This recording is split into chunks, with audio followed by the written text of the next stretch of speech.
So, a very good morning, everyone. Good afternoon, everyone. So, I hope you are back from holiday. So, let me welcome you all for this, I think, the seventh session after having a session last Saturday. I think members are still joining. I hope you are able to hear my voice and see my video. Can someone respond? Yeah, okay, that's good. That's good. Let us hope that this week we are having to have like more core elements, more core areas, and also believe me, this week shall be very crucial for you all. I mean, if you want to have a good career, especially in the areas of cybersecurity, you need to focus all the areas which I speak till now. In addition to this week, which we have completed earlier, and this week also we need to do many more things which are there.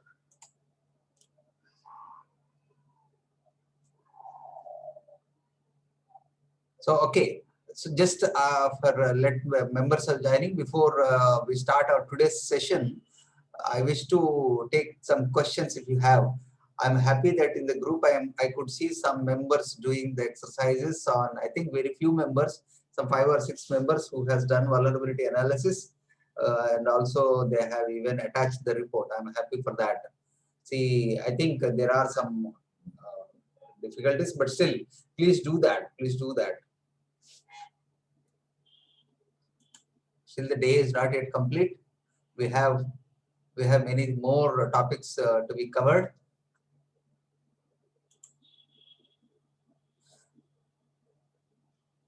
Yeah, today we will be, any questions you can ask in the chat box. I have kept my chat box open before our members. Yeah, last class, yes, we have focused on especially what we call as vulnerability analysis.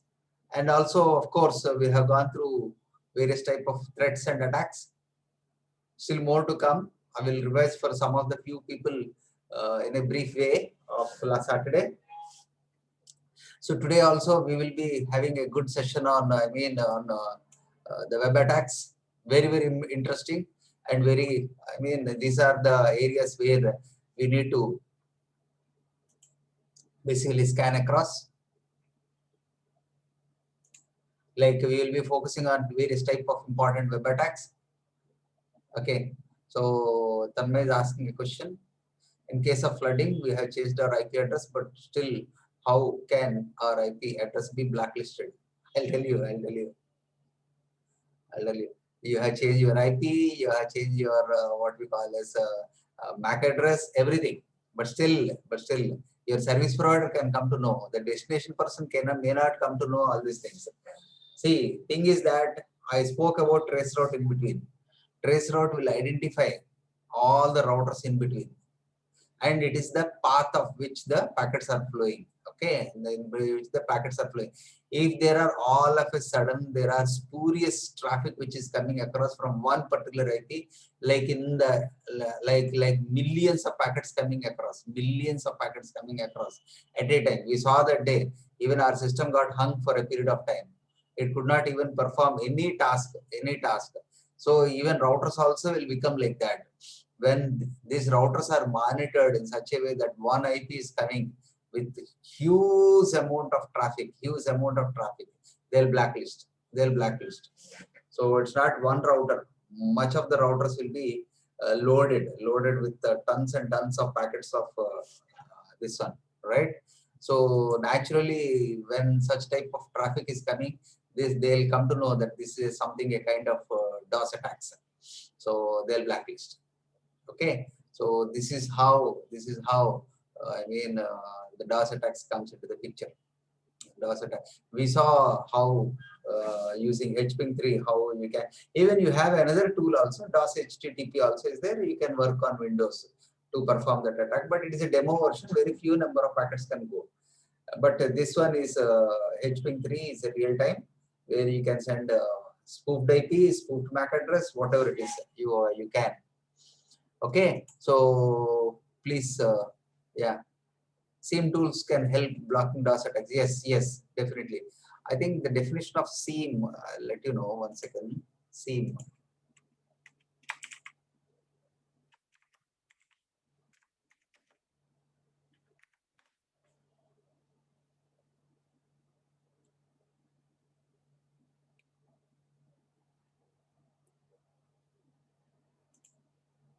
Okay, security information and event management. SIEM stands for security information and event management. SIEM.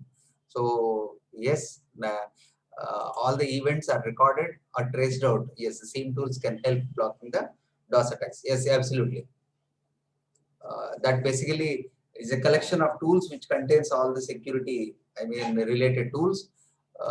And then it also, event management means it records all the activities, event management.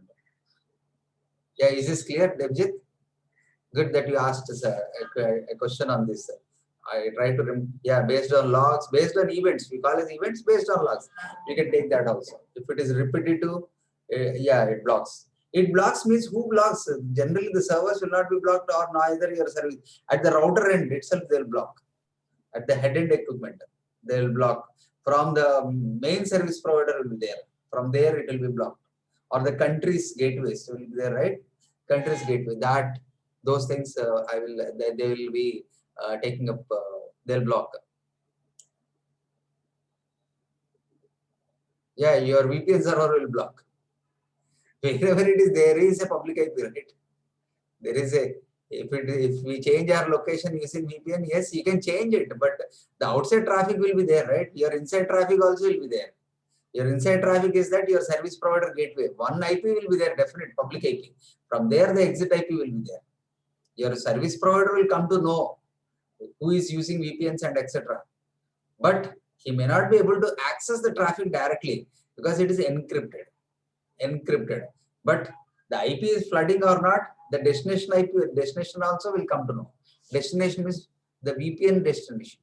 From there it exits to the client's location. So from the server it has to go.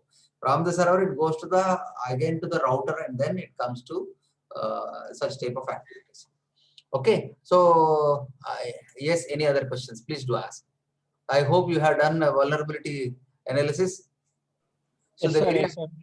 yeah, that's good. So the very idea of having your vulnerabilities is that, you see, they will ask you type of vulnerabilities and many type of questions related to that. Okay, so we will go ahead with today. What we will do, we will spend at least half an hour to 45 minutes only for mock. Slowly, I will be increasing the time of mock questions and answers. Be ready with all type of answers. I will be asking a question. Please try to answer. That will help you a lot, at least for a kind of preparation. Okay, so based on the way you are answering, I can generally give feedbacks even to your HODs also. I mean, to your respective college, I mean, faculties or whoever is responsible. So please be interactive. Please ask questions. Treat that these things are very helpful for your interview. Don't imagine that, okay, I'll answer everything during the interviews and not now. So that way you will not gain. That way you will not gain. The only way to gain is that participate, get involved, get the terminology proper, and then automatically you can gain across. Because otherwise, dumps means if I send the dumps, you are preparing or not also we don't know. And during the interviews time, the reciprocation of the questions will be difficult. So we will spend half an hour to 45 minutes at least for today. And tomorrow we will increase a little bit period. Okay, so that how you are questioning and how you, I'll be asking questions, you can answer it. But it does not, it should not happen that everyone, only one or two people are answering and rest of the people are sleeping. In that way, it won't work. It won't work. Take this as an opportunity for everyone. So please listen, and I'll try to correct what are all the things which are there. Okay. So yeah, so we will start for today's class. So can someone take up this co-host role? To whom can I assign?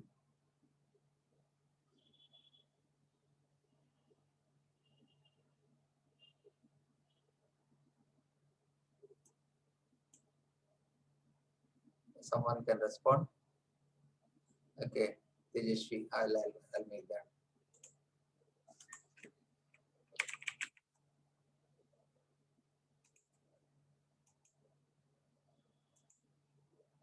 Okay, so that's done. That's done. So please,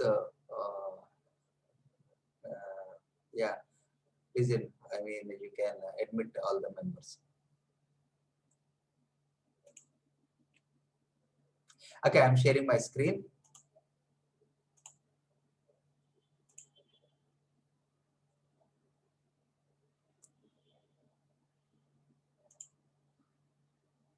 Can someone tell me whether they are able to see my screen or not?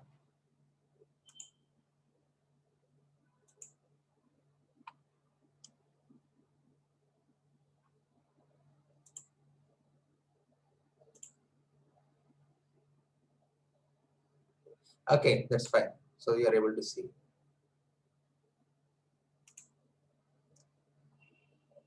Right. So now my agenda for today will be first I'll review for the sake of some members a fast review of threats and attacks and vulnerability scanning which you have performed. This is very important, and vulnerability analysis. In my last week, I mean Friday and Saturday, we have spoken about the threats also, especially some attacks also we have performed. So I have a short presentation. I can share this presentation also later. Okay, so you can see this particular one.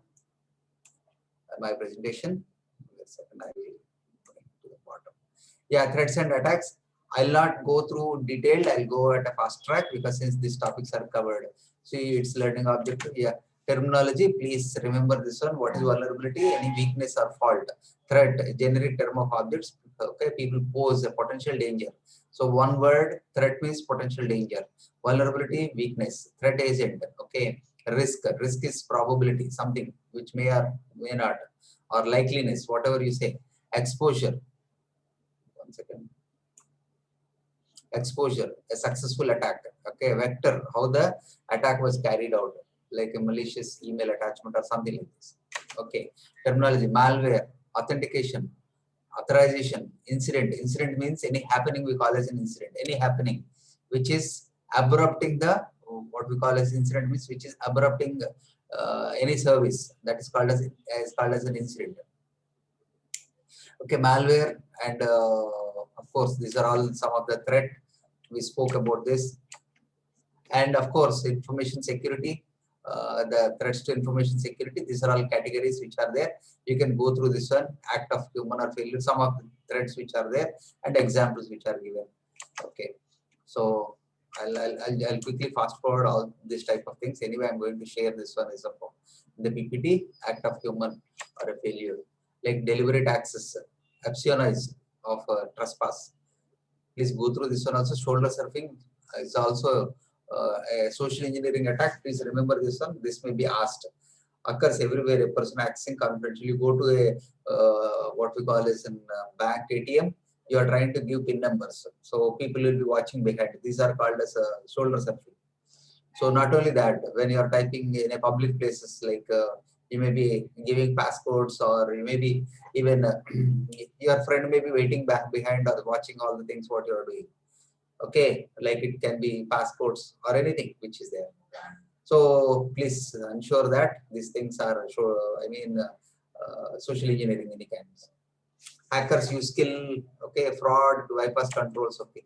So now you see shoulder surfing. These are the some questions which are there in ATM or which is from behind, okay. And like this is another kind which is very similar, is called as eavesdropping. Eavesdropping.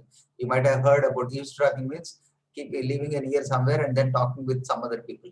So listening all the things what is happening. So that is eavesdropping, a kind of social engineering attack, okay. So you can see deliberate acts of theft. These are all again generic physical theft. Okay, like even it can be copying unauthorized, any resources. Electronic theft is more complex because they don't know that there is a copy which is somewhere else. Okay, and like you can see deliberate and Trojan horse attack. Okay, Trojan horse arrives in email. Like we have seen the other day also. Okay, Trojan horse. It's a Trojan attack. So we have created a what we call as a Trojan, and through a website we have injected. Normally, you might be good enough to write your HTML code or something like that. So what we generally do, you are familiar with href and all kind of things. So with the help of href, this called as binders basically. You can insert a faithful program along with this one, trojans also using your steganography, etc. So once you send it to, or once the other person download, okay, so what they can do is when you execute automatically, the other one also gets executed. It's a complementary, like a virus, like this, the Trojan is also planted, and you planted, and the reverse shell also. The other day we saw about how the reverse shell happens. Okay, if the members who has not say admit all.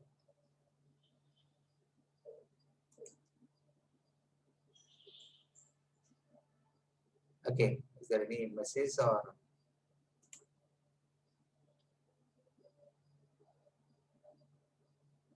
We can know all hosts in a particular network. I told you, right, Devjit, yes, we have a ping scan.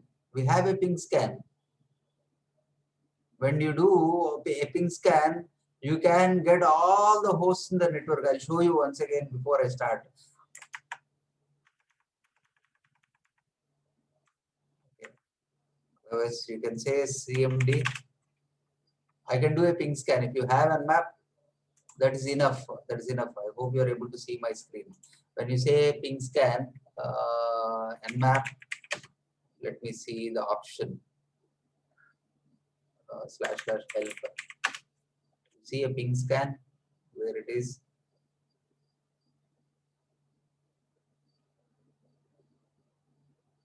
-SP or S. Yeah, SN is there, right? SN ping scan. So what you can do is nmap -SN 192.168.1.0/24. I'll come to know what are all the hosts which are alive in my network. These are all the hosts which are alive in my network. You can see. Is this clear, Devjit?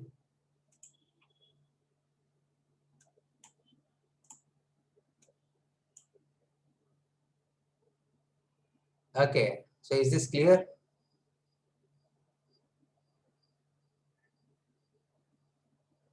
Right, right. So this is how, please remember this one. This already I have mentioned in the book also, but just understand this one. I'm not asking you, please remember all the syntax of each and everything. You have this one, but at least you should know that there is a kind of scan. That is what a cybersecurity administrator really need to know. So here options are there. You can go ahead based on that. Okay. So this is about ping scan. You will come to know all the hosts which are running, I mean, with your MAC address also, a particular IP is associated with so and so. The complete list will come, but only it will be within your network. If you want a different network, then if a route table is there, then automatically you can do that. Okay. So this is about this. Okay, let me finish off this threats and trojans. This is a trojan. The other day we injected a trojan to the system, and a reverse shell happens so that the hacker gains access to the system. Okay. So force of nature, deviations, quality, attacks. Yeah, this is more important. Attack. I'll be speaking about attack means or an action that exploits vulnerabilities controlled by a system accomplished by a threat agent which damages or steals organizational information. See here, please remember, they may ask you what are all various attacks which you are aware, or they may ask you specifically also the attack vectors. The first one you can see here, spear phishing. What is spear phishing? Here you will be targeted to a person, mostly like a CEO or any stakeholders. So that is how this spear phishing attack comes. Attacker gains confidential company information targeted to CEO or board of members. Like hoax. Hoax is basically, you see that trying to especially social media, you see some fake messages coming across from time to time. It can be political, it can be criminal, or it can be something which is not, but still people will try to scream around, oh, this is happening, that is happening, this earthquake has come, oh, that bank has looted, that maybe they say that oh, that currency is fake, this one is not, that one. So these are all hoax. So what will happen, a certain element of people will really become victims into that. Certain. Is someone? Something? Any question?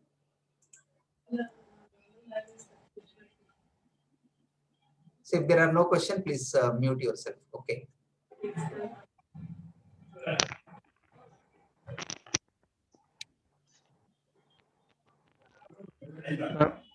I have a question, sir. Yeah, please ask. Please ask. Make it fast. Sir, when we use Trojans, sir, we have to connect to the network, no, sir. I want to attack a host which is in the network. I am not in that network. You're not in How the to network, then how can you attack? how can I enter into the network, sir? If you're not in the network, then how will you attack? So the whole Uh, cyber security is only through networking only. yes, sir. But how the methods to gain enter into the network? Can you tell the Sir, methods I to think get? No, he's I did asking not for a understand your separate question network, sir. properly. I think he's telling he's in a different network and he wants to attack a different network. So, If you do not have access to the different network, how will you attack? See, you can attack only, like I'll tell you, since we are learning cyber security, most of the attacks happen through internet only. So internet is available for everyone. Yes. So through internet only you can do attacks. If it is a corporate network, then the attacks are very limited. Within the corporate only it can happen. Otherwise you have to go through the gateway service of that corporate network and then attack. Yes. Okay. Okay, is this clear? If you are not connected, if the corporate network is not at all connected to internet, then there are no threats from outside. The threats can only be from inside. Is this clear? Okay. Until unless you don't have access to the network. See, you have a mobile phone, you have a SIM card, you don't have internet, you don't have Wi-Fi. So how can attacks come into the picture into that particular mobile? No one will attack or no one can connect into the system. Okay. Any resources when it is shared across public, then only this type of threats and attacks will come. If there is no sharing, if everything is reserved and private, kept it in locker, nothing will happen. Anyway, let me finish off this presentation, then you can ask questions a little bit more. Okay, please mute yourself. Okay, this is about hoax. Okay, this is very important slides. I wanted to show you. So here also, I mean, whaling is a kind of attack. You see this one, whaling. Whaling is nothing more than fishing or spear fishing, but for big users, instead of sending out to whom it may concern message to thousands of users, the whaler identify one person from whom they can gain the data they want, usually a manager or an owner, and targets phishing campaign at them. Okay. So the other words also you can see this one into other forms of unwanted messaging beyond email, giving birth to spamming, spam or internet messaging, that is through mobile phones, instant messaging, your messages, spitting, spit, spam or internet telephony. So these are all the terminology. Any spams, you see lotteries, you see this one making friends. Okay, some messages come too often. These are all spam messages. Okay, you may be even seeing many times. See whatever is that. Anything which you are getting a free message means there is something which is an attack method. Anywhere you go to a shop, maybe he says that he's selling some clothes or something like that. Okay, there is a festival offer so and so. So you see there, oh, fantastic, you buy whatever you want, and at the last you will say that please fill this coupon, you'll get a prize, and a beautiful car or a bike or something like that will be kept over there. That is yours. So generally, normally you see there fighting across for coupons itself. I want 3 coupons, I want 4 coupons, I want 10 coupons, like that. They write it all, stay there. So what is all the data which you are giving over there? You are giving your name, you are giving your address, you are giving your date of birth, you are giving all, many things you are giving there. Or some people may ask even phone numbers also over there, because we may think, oh, when price comes, they are going to intimate. When price comes, they are going to tell. So we give all relevant. Even some people ask for marriage day, date of birth, etc. Many things.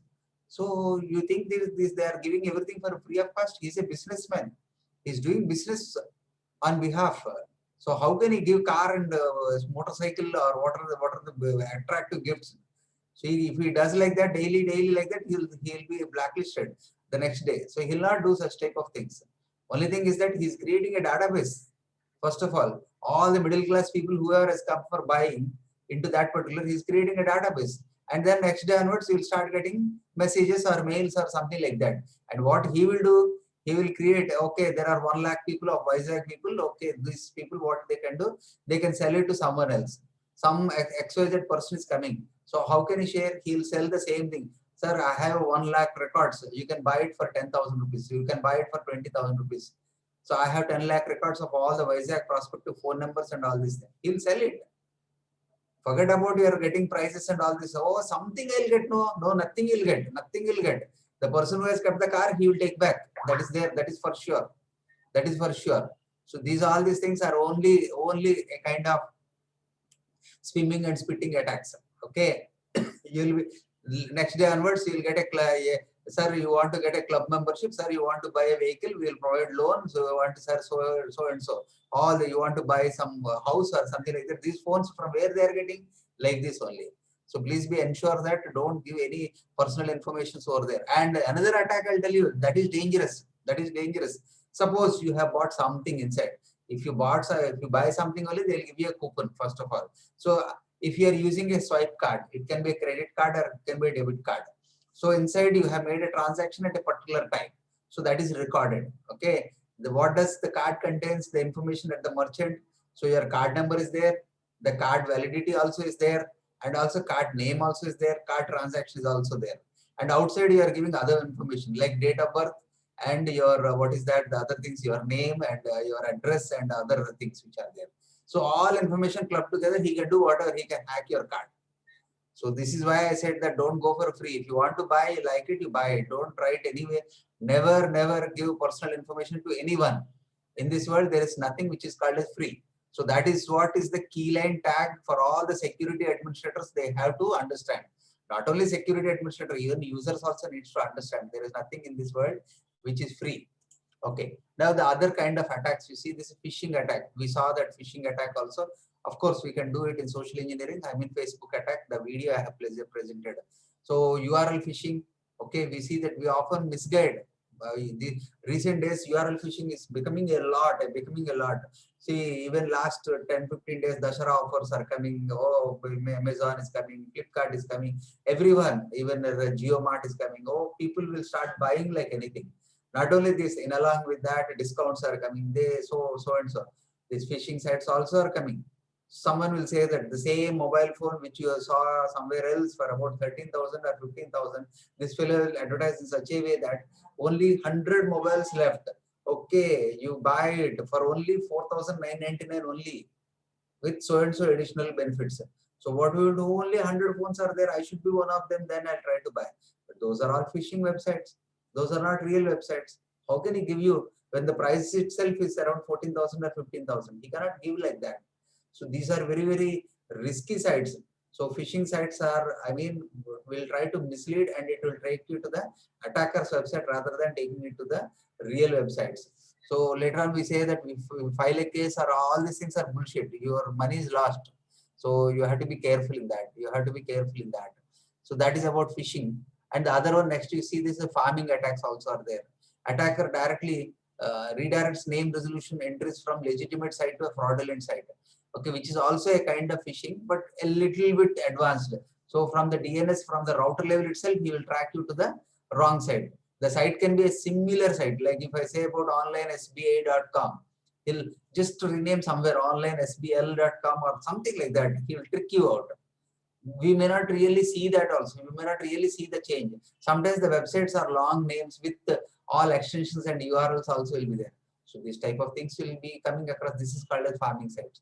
Wishing, attacker collecting credit card details. This is a common attack like for the past 15-20 years. See, once if they come to know the credit card, definitely the credit card has some more additional measures. Recently, last 5 years back, it has been taken. Otherwise, once if they know the card number, card validity, and I mean the what we call as the 3-digit numbers, CVV code, that is enough. That is enough. The money is collected by the what we call as the credit card, the whoever is using through. I mean through online also they can collect this. So definitely usage of credit card is very dangerous than your normal net banking cards. Okay, so please see this one. These are all various type of attacks which are there, and still more attacks which are there. Like you can see, IP scan and attack, web browsing and attack, virus, unprotected mass mails, malicious. So these are all again technical definitions which are there, which we spoke already. Malicious code, backdoor, password crack, brute force dictionary. The first day we saw denial of service. Last class we said distributed denial of service. We spoke. Okay, like spoofing is another attack. Spoofing, we saw about the IP spoofing and MAC spoofing. They'll come like as if they are the owner, but their IP is different. They to hide their original address and they gave their some other address. Some other address. If something happens, also that some other person only will be caught rather than the original one. So original the hacker. Man in the middle, MITM. This is also called as MITM. So what is MITM? So here this is also called as a proxy attack. Someone has given you some message to you, but instead of giving the same message, you interpret something. This is what is happening today's in the news world or the press media person. These are all attacks only, but man in the middle. The original person has said something, but the middle person says something, and the real persons who listen is something else. Here, man in the middle also, you type what is that in Google, giving a name called as cats. So there can be a proxy server in between. The proxy server can intercept your words. So after interception, what will happen? These cats can be translated to dogs. And once if you see the figures coming, dogs will come. But you will think that, oh, cats are looking like this. So this is what is man in the middle attack. Today also, this I'll give an example in man in the middle attacks. How it happens is that. So basically, like your browser, which is there, your browser has, you all know that cookies will be there. Whenever you are doing any transaction or you are using a website, okay, the cookies will be planted basically. The cookie is nothing but a temporary storage. It can be like a temporary session information. You can say it as a temporary session information. It can include as like what we call as passcodes or even the session identities, etc. The session aliveness. Basically, it can stay up to even 3 minutes to 5 minutes, the session normally. Or if any occasionally, if anything which is there, it can go beyond 5 minutes, but normally 180 seconds or even 300 seconds. So what they do, especially when you are in a merchant site, or especially you are in a merchant site like maybe Amazon.com or something, you are trying to buy, you have added into the cart. So from the cart, you need to go to the payment.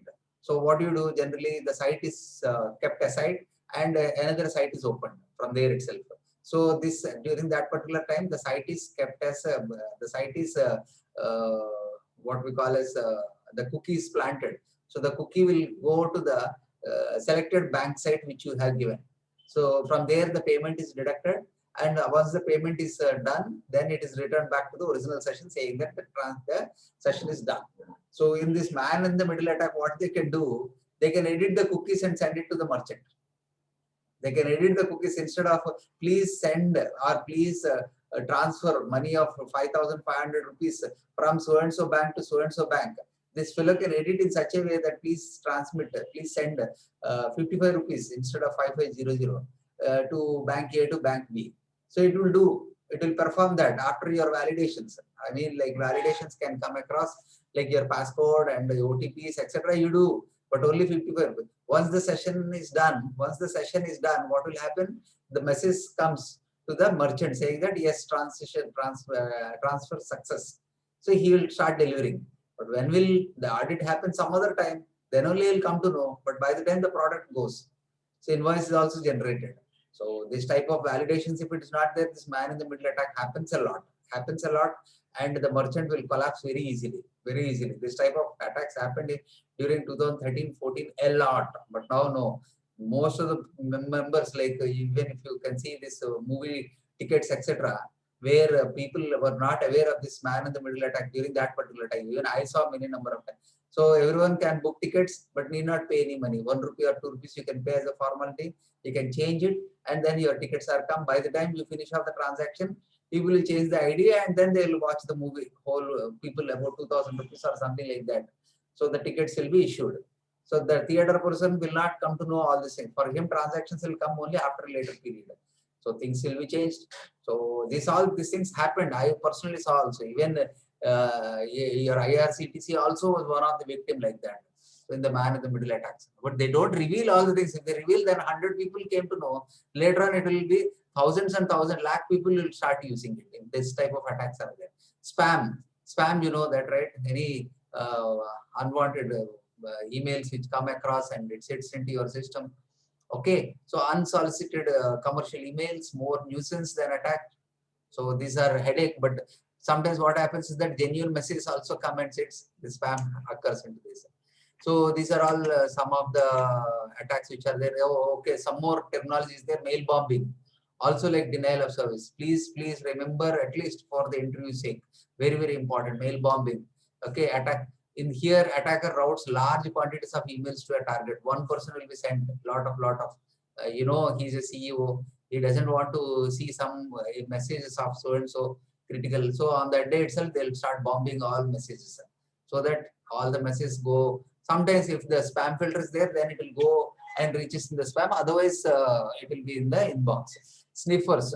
So the other day we were doing sniffing using Wireshark. Wireshark is, there are equivalents applications also for like sniffers. One is TCP dump is also there, and OmniPeak is also there, and Wireshark, which I had demonstrated. So these are all these things.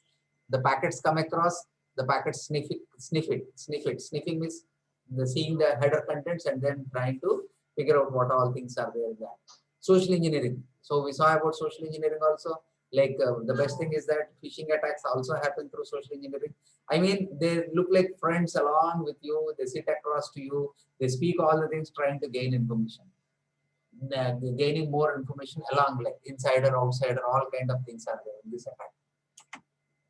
Buffer overflow. Anyway, we'll be doing this buffer overflow attack. This is a revision kind. I'm telling you, this is for terminology. Please remember buffer overflow. Like especially, I'll tell you, this kind of attacks normally happens in web attacks also. What it happens in this buffer overflow is like, you know very well. Here, you're all computer science students. How the computer basically divides your memory. Your memory is the key for all, like what we call it, for the operating system, for your applications, for your programs to execute everything, even to the CPU also. All resources has to keep their data whenever it is from networking or whenever it is from hard disk or whenever it is from any other. It can be a CD-ROM or it can be a keyboard or it can be after processing. It has to reach the memory. So this memory, entire memory, is a like common for all areas. So this memory is divided into pages. Okay, paging. So every page has an offset as well as what we call as the offset segments. Okay, offsetted segments. So naturally, if you are familiar with what we call as the opcodes and all kind of stuff, you'll understand very easily. For every data value, there is a what we call as stack value. Okay, stack value will be there. I mean, the program counter will define the address of the particular data. So program counter and stack pointer, basically these two basically tracks the data bits where it is and what is next to the CPU. So naturally, what happens is that every program resides in the memory at a particular page, and sometimes here it can be from a web page. The data is again input.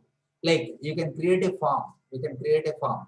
So whenever the form is displayed on your web screen, please enter your name. So what is the value? About 20 numbers. Okay, you have given. What is the address? You have given 50 numbers. You have given. What is your class? About 10 numerical. You have given all the things. But sometimes some people will give a plain. Whatever is the value you give, it will take it. What happens if you have allocated? So this is called as buffer. Buffer means a place where memory can reside. So when you allocate a buffer in a particular segment, I'll be explaining a little bit more during this particular attack. So what happens is that, so you have defined a buffer of about, for name, around 20 characters. Okay. What happens if you enter more than 20? So this allocation is done for 20. Whatever the extra characters the application doesn't recognize, it gives it to the operating system. It doesn't understand, the application doesn't know. Sometimes if this is tricky, the operating system thinks it as a command. It is a kind of command. So these, because of this drawback, what this attackers do is, they try to see this any buffer overflow attack, because if the data is validated, then it will not cross beyond 20. If it is crossing beyond 20, means what is happening? The overflow attack happens. So the data will be taken to the, I mean, like the next data, whatever you write, it knows, these people know that there is no validation. So it goes to the operating system, and they will write in such a way that the data part they will keep normal, and the other part they will write some extra characters where the operating system understand, and they will get a reverse shell also. They get a reverse shell. In that way, they will attack the system. I'll show you how they will attack the system also using buffer overflow. And there are some other attacks also, which are timing attacks, side channel attack, not much, but the buffer overflow is even till today also. Like programmers like you, most of the people who do a coding, they write forms, they do all such type of things. They write it without validations. So when it comes to the real-time production, this type of attacks happen. So only thing is that for this buffer overflow, what we need to do is that we need to have a validation. Without validation, if the data is coming into the server, gone. It can be a reverse scripts also, reverse shell, a kind of reverse shells also. Okay, this is a threat and attack which we have already spoken. Yes, this is about, in brief about, I'll be sharing this presentation after the class in the share drive. Any questions? I'll take the questions and then we will start with the web attacks. Very, very important. This is a review kind which we have spoken. Yeah, let me see if there are any questions in the chat box. Yeah, there are some questions. I'll come from reverse. How is the buffer overflow different from DDoS? I think I have explained just now, Devjit. Yes, buffer overflow attack. DDoS is something you are giving through. I mean, DDoS is basically distributed denial of service. Buffer overflow is within the system. I mean, related to memory and operating system and application only. But this is not like that. Okay, distributed denial of service is attacking with a single common, I mean, SYN attack, or we have seen about that various type of attacks. So it happens in that particular way, distributed denial of service. Is this clear? Yeah, too much traffic. No, I don't say it is too much traffic. Is you are creating a kind of flooding from different what we call as systems, different IPs. I don't say different systems, different IPs, and attacking to a single website or a single, I mean, to a single target. That is called a distributed denial. In millions it will be there, in millions. Okay, sir, basically we've tried to flood the buffer space in the server. It's not the buffer space in the server, it can be TCP space also. See, whenever a SYN request is coming, where it will come? It will reside in the memory only. That is true. But it has to simultaneously respond back, right? It has to simultaneously respond. Before it responds, the millions of requests are coming across. It is based on handshake. In this particular DOS or DDoS is basically, it's unable to do the handshake. The crash happens due to handshake, not because of the resources, because of handshake. Is this clear? Okay, there is another question. Yeah, a phone asks for permission. What attack?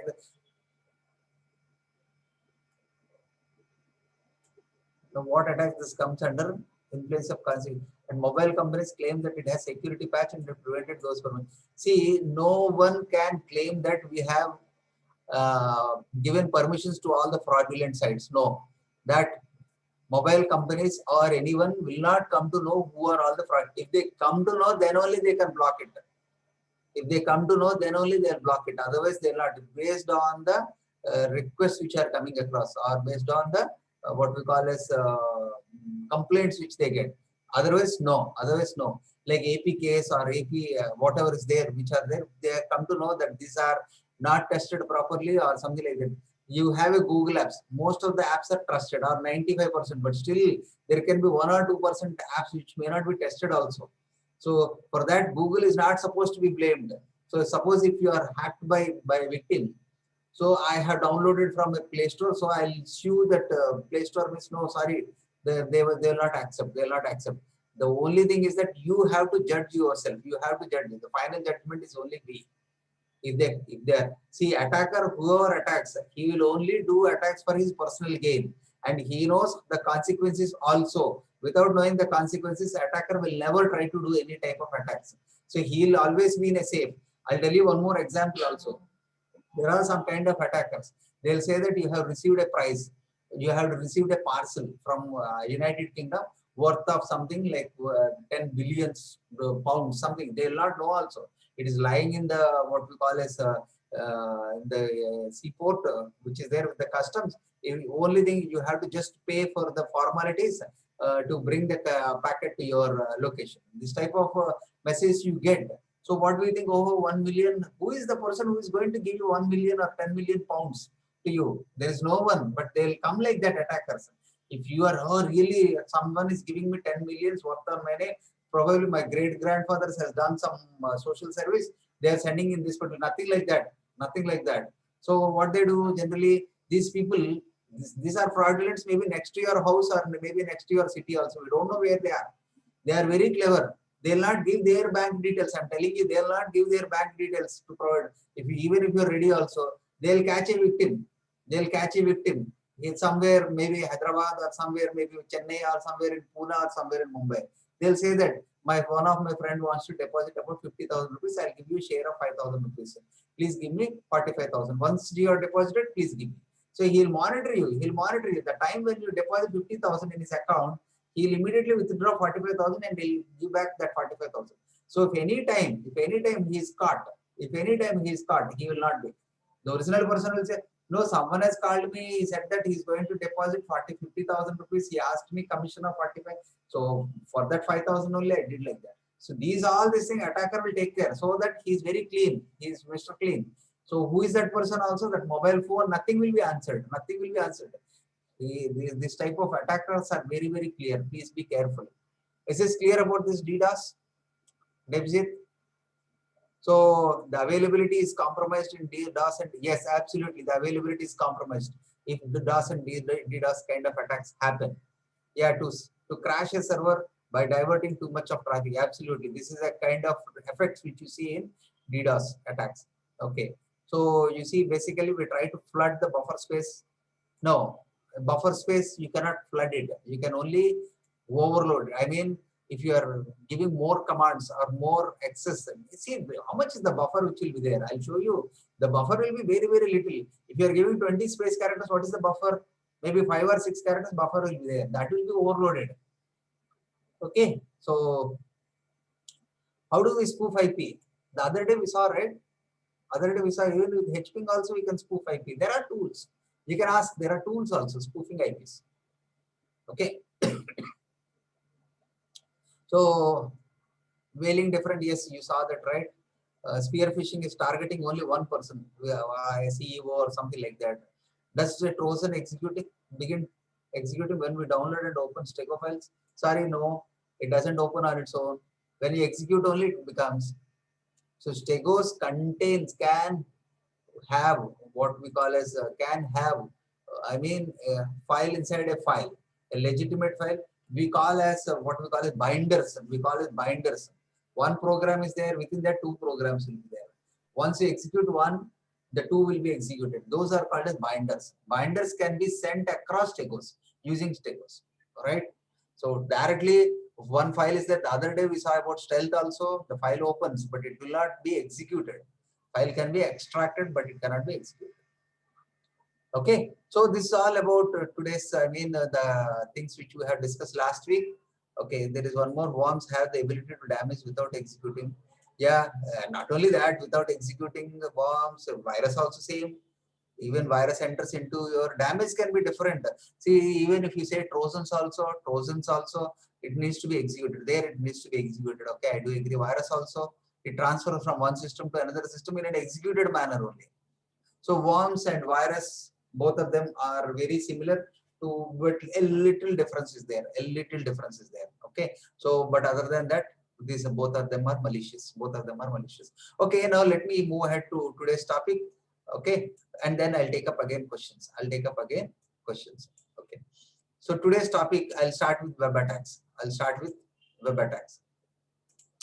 So web attacks is a very, very, crucial, the very reason of learning cybersecurity is only to understand about this web attacks. I have some notes also. I'll show you the kind of web attacks. Basically, we need to move ahead with learning the terminology also along with that, because I can demonstrate all the practicals, but in your interviews they may not ask you to demonstrate. So I will show you what is that web attacks. See, there are many type of web attacks which are there. One of them I'll be speaking, at least they may ask you mention at least 3 or 4 type of web attacks. Just give me a what is this, notes, not this.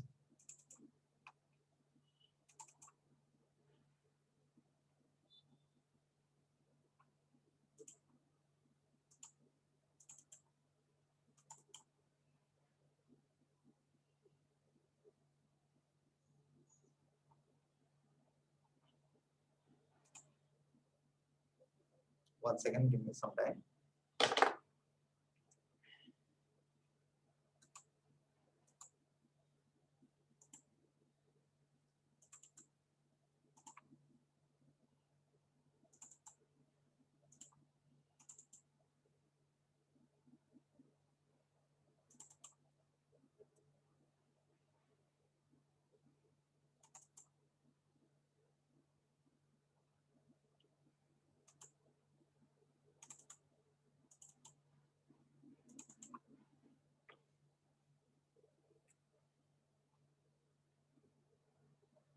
Because here everything is written, so I can share later basically. This.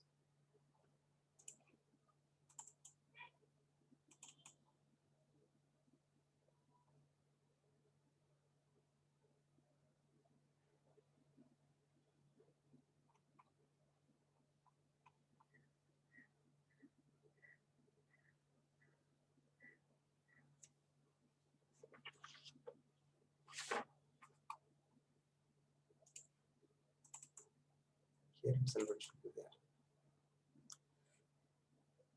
Yeah. So these are type of web attacks. But before I start about web attacks, please understand this one also.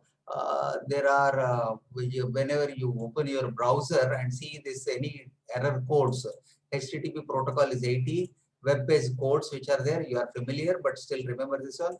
200 series. If you get any number in 200s, everything is okay. The system, I mean, the website is functioning normal. If you see this 400 series, you can say page not found, like 404, etc., which you are able to see. 500 series, script errors which are there, you can see this script errors which are there. And also these are the codes which we use. %2 is dot, %2 is slash, %3c, %3e. Okay, in your web URLs, if you see this particular one, especially in your PHP or when you're writing a code, like whatever you see this, or especially in your mails, you can see across. If I say Gmail, you can see here that %2e, all this kind of thing. That is how it's not this.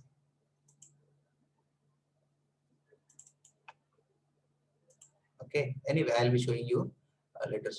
And this is how you can translate your IP address to binary also. If you see this is an IP address, please understand. That may not be asked, but you can do this type of attacks also. Normally, the firewall will block your IP address and your domain name. That's all. But there are some tricky people. What they do, they convert this IP address to a decimal number. A decimal number. Like if you see this one, 74.125, maybe something else was there. How to convert it? 74 into 256 into 256 into 256 plus 125 into 256 into 256 plus 236 into 256 plus the last 212 into 2 power 56 to the power of 0. That is one. The submit all the things, you will get this particular one.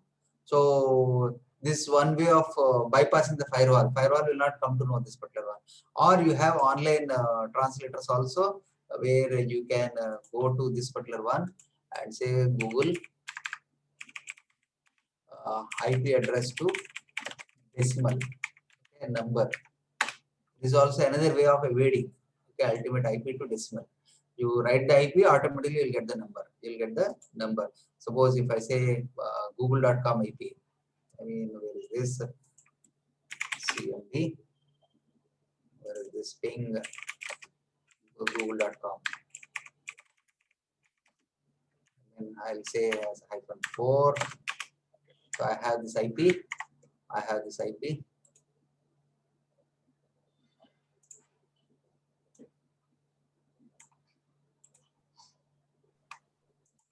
and I say this, what is the equivalent number? I can paste it here. You can see it is translating. You got this number converted into this particular number.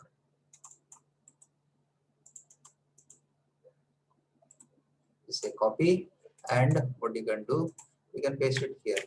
So from this IP also, sorry, this is google.com. This is google.com, which has come HTTP or something like this. You need to give. So it is already translated here. You can see here.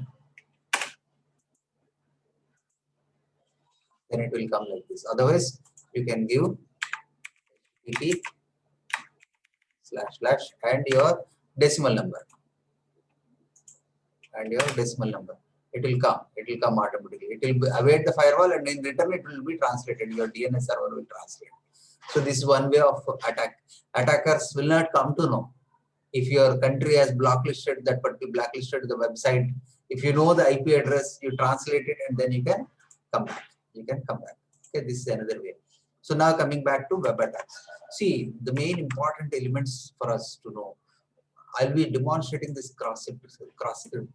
There are, see, at least out of which you remember, there are 10 or 15 numbers which are here. You can see this one. The first one is tampering data. The second one is XSS. We also call it cross-site scripting. So this is third one is SQL injection. So the fourth one is buffer overflow. Okay, fifth one is command injection. Sixth one is like cookie poisoning. These are all various type of attacks. Seventh one is DMZ protocol attack. I'll tell you about 8, which is a 0-day attack. Okay, this 9 is log tampering. This is also a kind of attack, web attack. And most important one, which is directory traversal.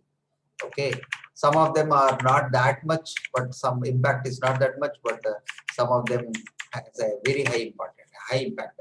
So at least remember 3 or 4 at least for the interview point of view. Please remember the things which are very, very important. One is cross-site scripting. Last 7 to 10 years, this attack is still there. And the second one is the injection attack. It's not at all going. Why? Because the very reason is that these are the major attacks which are there. Of course, buffer overflow. Of course, the injection attack, command injection, tampering data has a bit much reduced. The attacks are very less now, very less. Okay, 0-day attack still execute, still present there. So now first thing is that I will demonstrate cross-site scripting attack, how these attacks happen. See, for this thing, if you are really, because I'll tell you, don't do on any live websites. It is very risky and dangerous also. Very risky and dangerous. So for that, I have a Linux operating system with vulnerabilities all. I mean, which is from OWASP. OWASP means Open Web Application Security Project. It is a kind of project which contains several websites with a LAMP server inbuilt. LAMP means Linux, Apache, MySQL, and PHP. All websites which are there, which contains a lot of vulnerabilities. You can even try to hack the box also. There are several websites which are there. You can try to extract passwords, or you can try to extract whatever things which are there. So this is a kind of operating system which is Linux. See, I have already launched this particular one. You can see this particular one. OWASP is there. So once you log in, it will automatically, this is the Linux operating system. Again, I'm showing. So here you can see this, the IP address also is mentioned. 1 second. You can see this IP address which is mentioned 192.168.61.128, and username, root, and password is OWASP-BWA. You can go through. See here, we need not log in also. OWASP-BWA. I'm just showing that this is a Linux operating system. So here, how to use this particular website is that once you launch, you need not do anything. It is just meant for launching. Okay, it's just meant for launching. Just go to this particular IP 192.168.61.128 across your network. So what I'm going to do, I can do whatever I want. I mean, like from the browser, 192.168.61.128. This is the IP which is there. So you can see this project, OWASP-BWA project is there. So this contains several websites, several vulnerabilities also are there. Several vulnerabilities, especially if you want to learn about web attacks, this is the safest one. Today also, even lot of your masters people or even several universities use these particular websites only to learn the web vulnerabilities. This has several vulnerabilities which are there, and we can learn. See, one by one, I can tell you these are all several projects which are there, training applications. I'll be using this DVWA, damn vulnerable web application. You can see this particular one. This is one. Like this, you have this bricks is there. You have, what we call the web goat is there. Many other plans are, bundled here in this particular one. Don't try to attack any websites which may cause damage. And there is again, if they come to know from your IP that this type of things are happening, they may take up to any extent whatever the damage has happened. So here the username is, I think, admin. Password is also admin only, I think. Let me see. Yeah, it is admin only. Change your password. No, I do not want to change my password now. So anyway, that's okay. So this is what is my project basically. See, this project is again designed and developed by in PHP. You can see the server, which is the IP. Right. Now, if you want to learn about cross-site scripting attack, how it functions in the real time. So if you see, even hundreds and thousands of websites also today, you may not really understand how the cross-site scripting attacks happens. But here you can easily understand because there is an attack here. So by this time you might be, this whole pages, if you see this index or view page source, you can understand that it's a PHP page. Okay. So now see here, if I go through this, what is this cross-site scripting attack? So first thing is that what I can reduce the security to low. Yes, it is already low. I'm reducing the security. I'm demonstrating how cross-site scripting attacks happen. Okay, and also I will say set up, create, reset the database first, whatever is the tables which are there. Now I'll be going to the cross-site scripting. Now, what is cross-site scripting? I'll tell you a scenario. Then I'll explain about cross-site scripting. You have gone to a website, okay, which contains a search bar, or it can be having even a feedback kind of thing. You visited a hotel, or you want to write, you want to post some information, like nowcry.com is there, monster, you are posting a website, something like that. So when you post the things, okay, back, okay, please listen. When you are posting, it goes and sits in the server, whatever you are posting, whether it is your resume or JPG image or feedback or survey or whatever it is. So sometimes you may be, even you can attach, send attachment also. Even your Amazon website also has feedbacks, right? You can attach the photographs, etc., and then you can post it. It happens. Most of the websites do have. So instead of JPG file or DOC file or whatever it is, you can attach a Trojan and send it. You can attach a Trojan. You know how to create a Trojan. The other day we did it. You can attach a Trojan. You can create using Kali or a parrot, whatever it is. So the Trojan is uploaded into the server. Now, a small script is needed to execute the Trojan. How do you inject the script? With this cross-site scripting attack. I'll show you. There are some PHP vulnerable scripts which are there. Again, I'm telling PHP vulnerability scripts which are there. Where whenever you write some kind of scripts, it executes in the server and then it brings the information here, rather than validating. Suppose, how do I validate? How do I know whether this website is having this? Imagine that this is a website. I'll tell name means I can write as a star or something like this in message. So here I'll tell you how you can validate this kind of cross-site scripting attack. Please remember this one. You may be asked for interviews. Do you know how your website contains a cross-site scripting attack? Please understand this one. So here I'm not giving the complete demonstration. I'm not giving that generally when you learn complete days, about 30 days or 40 days, I'll be showing with this, because this attack is there. You can hack the server in this particular way. Okay, that is called a PHP attack. So you know all the script and /script codes in HTML. I'm writing that a script and /script. So what I'm going to write here is alert. I can say some small, you are hacked, something like this. You are hacked. Okay, and this is a small script. What is happening? So this alerts, the script and /script are dangerous here in this particular. You are hacked. So once if you do this one, sign a guest book, So it shows a pop-up here. Whenever you see a pop-up like this, it has a, I mean, what we call as a PHP vulnerability, sorry, cross-site scripting vulnerability. If you are not seeing this pop-up, then it's not executing. Now it has executed that alert. So this has a cross-site scripting alert. What we call as cross-site scripting attack. Again, I'm demonstrating. You are hacked. So this is the script which is there. I can paste it on the chat box. You can try. Oh, sorry, I did something. You are hacked. Just a second.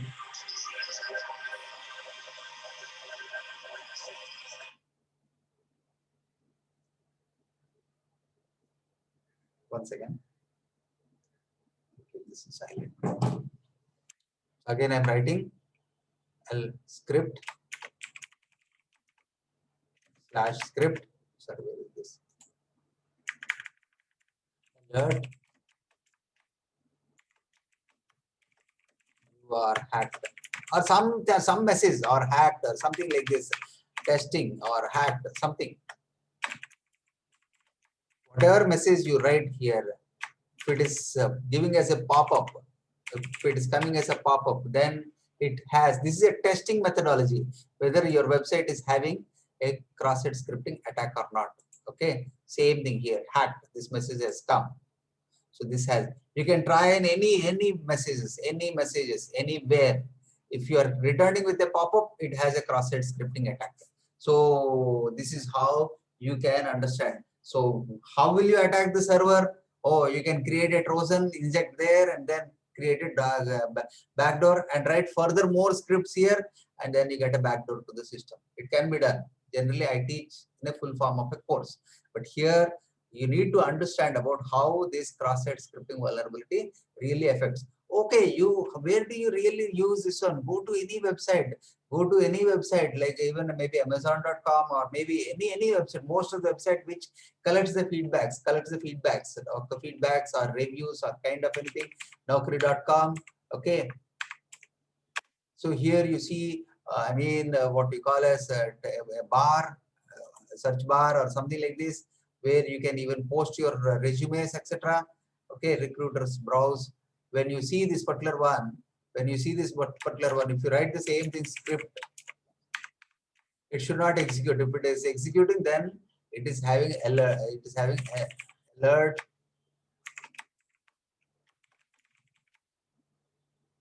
Okay, /script. You try another website. Don't try on the same website. Okay, see here, I did this particular one. If you try, no, it's not. It has validated, and it may be sometimes reported also to the admin. If you are continuously trying, it won't execute. It won't execute. Script and /script won't execute. Even though you can very easily understand by seeing the code itself, whether it's a PHP code or something like that. So if you come to know it's a PHP, then this type of attacks really happen. Is this clear? Any questions in this cross-site scripting attack? So you should ensure that the page is written in PHP. Yeah, any questions?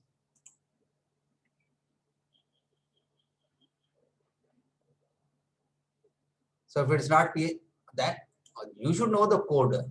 By seeing the code, you should know, right? Whether it is written in JavaScript or something like HTML5 or PHP, you should know. You are a computer science student. Okay. Okay. So that you should know. No. Don't ask me. I'm only cyber security. I'm not a coder. Okay. Yeah. So, but you can very easily understand that even with extensions also, you'll come to know whether it's a PHP or not.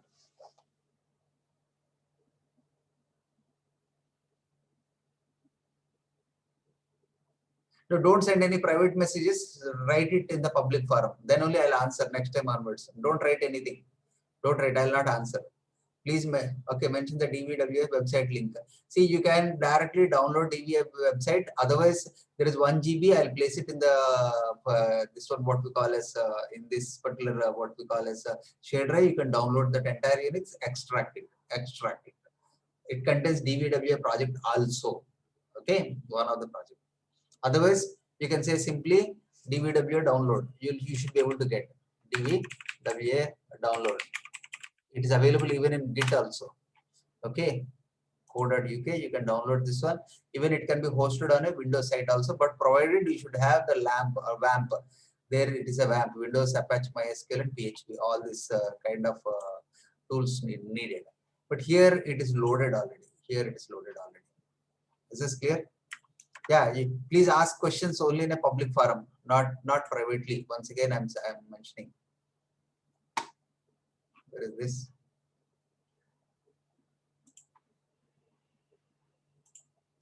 Okay, so yeah, that's true. So is LAMP vulnerable? LAMP vulnerable? I don't understand this one. How can a LAMP be vulnerable? Your code is vulnerable. Your code, the way you write the code is not. If it is vulnerable, then only, right? The source code is not PHP. So if it is not PHP, how can accesses come? Accesses is applicable only for PHP, cross-site scripting. Yeah, but most of the websites today are written in PHP only. Okay, so that kind of attacks. See, for JavaScripting, if you use, there are again a Java vulnerability. If you are writing in C programming, there are C vulnerability which are there. So I'm just demonstrating this in this particular one. Okay, scripts to inject Trojan is available in the internet, sir. You can create, right, in Kali Linux. In Kali Linux, you can create. The other day I have demonstrated you how you can create the Trojan. You have to create, because the reverse shell and all these things which are there. And I have shared how to create this, Trojan in that share drive also itself. How to basically create what we call as the Trojan. Scripts to attach, that you need to write in the website itself. Hacker will write all those things. His idea is he creates the Trojan, he'll keep in the website. You as a victim, what do? You access that website and then download. So someone will say that no, the latest movie is available in so and so website. You will download it. Along with that, the Trojan also will come. Right? In that way, it will come. No one will say that I'm having a Trojan in my website, please download it. Means no one will do. No one will do. Hacker will do all the things in a hacking way only. Okay, is this clear? Yeah, if the source code, okay. So this is all about this cross-site scripting, still more to come. So next one I'll demonstrate is SQL injection. So how to attack using this PHP, we have a detailed session, but understand this cross-site scripting attack means is that whenever any PHP kind of scripts which are written, any script directly getting executed from the server without validation, this is called as cross-site scripting. Like the script and slash script are directly getting executed, right? That is how the cross-site scripting attack comes. In real time, how they do in real time, they inject the what we call as the Trojan as a part of what we call as they'll rename it. They'll say a Trojan in the form of .doc or .txt or something like that, and it sends into the Linux server. It is sent to the Linux server. It is staying over there. It is staying over there whenever a file upload happens. So once the file upload happens, what will happen there? Then we will write a script here itself, because it's directly executing the script. It's directly executing from the website itself. We saw that website, right? So script slash and script dot location is there. There is another command. With the location, you can easily execute that and get a reverse shell. You can get a reverse shell. In that way, the website is hacked. I'll show you SQL injection also. This one I can show you a little bit more also. So SQL injection is is another kind of attack, which is again major in today's cyber world. So most of the front end application, maybe they write in PHP. Backend can be either MySQL or any other database like MariaDB or maybe MongoDB or any other. Like even it can be Oracle or MS SQL or anything. Backend will be there. So now, what is the connection between front end and back end? Generally, the website basically create a script and then it gets the information from the back end. Backend is a structured query language or structured which contains tables and the records, the information. So normally I tell you, the website is basically having a code. So this takes the query from the backend. Suppose if you are creating a product site like eBay or website, maybe Flipkart or Amazon, you have product which is there in the tables, backend. So the front end has a script. How many, if someone else is booked, of course there are 100 mangoes. Let me tell you, it's not a mango season, 100 oranges. Okay, I'll tell you, 100 oranges. You have procured already. So the basket contains about 10. So 10 has gone. So how many should be there? 90 should be there. So what is the relationship between your front-end PHP program and the backend, your database? It is straight. There is no, a code can directly interact with the SQL. And that too, I'll tell you, without validation. So whatever your passcode, whatever you do is only for the front end. So if you want to buy or if you want to do anything, a protected database is kept separate, but the partial database is kept separate. So what will happen if you want to commit any changes into the database, then automatically they'll say that you need to log in. So here what we do in injection attack, we try to create a direct from the website itself, a kind of what we call as database codes, so that it automatically triggers and brings the information. I'll show you here. I'll show you here itself. That is called as database injection attack. So here,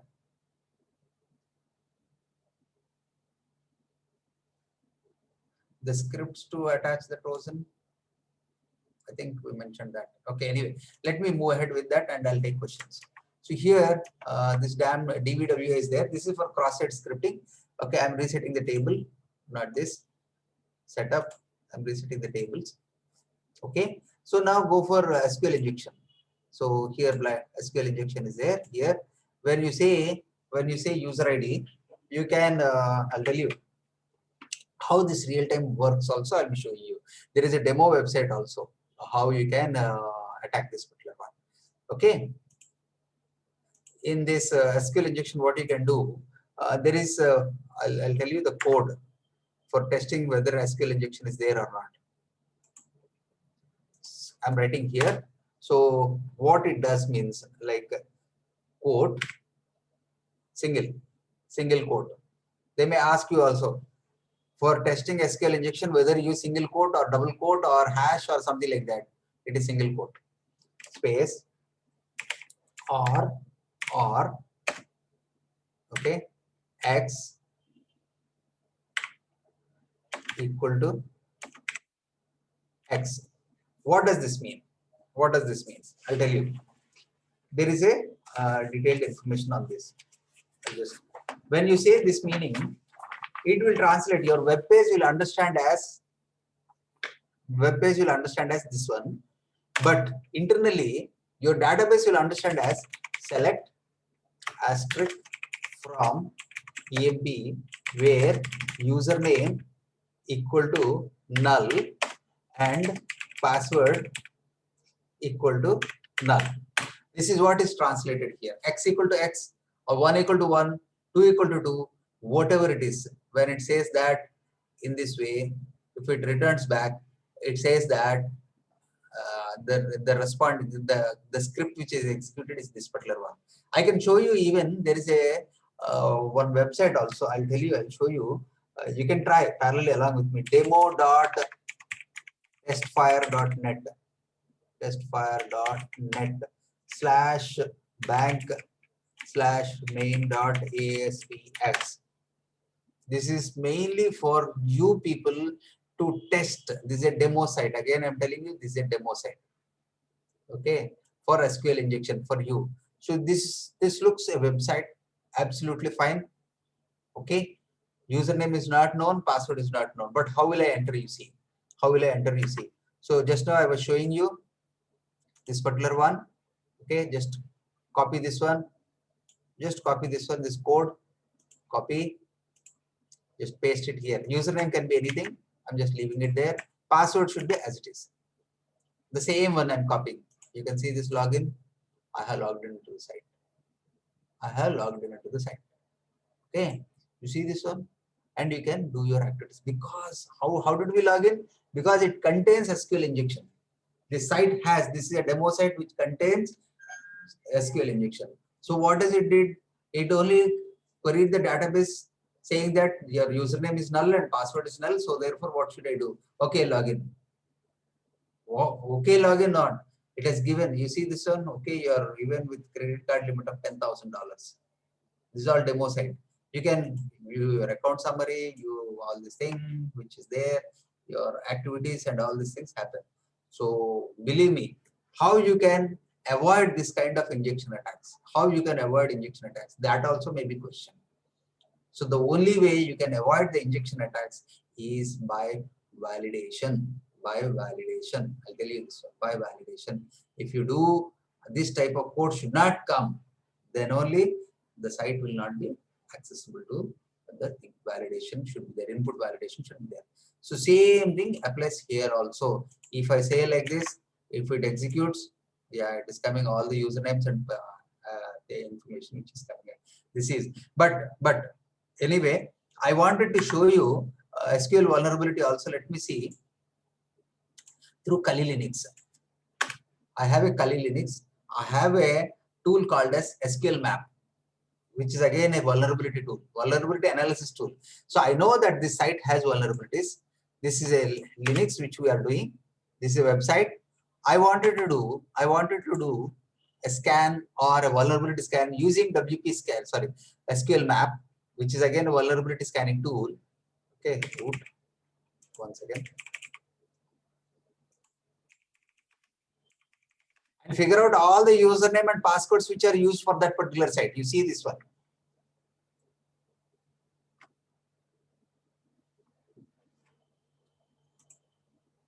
I know that I cannot show you each and everything within minutes or hours, but try to understand that this is a kind of, if you are really interested to know all these things, then sign up for cybersecurity, then you will understand in depth.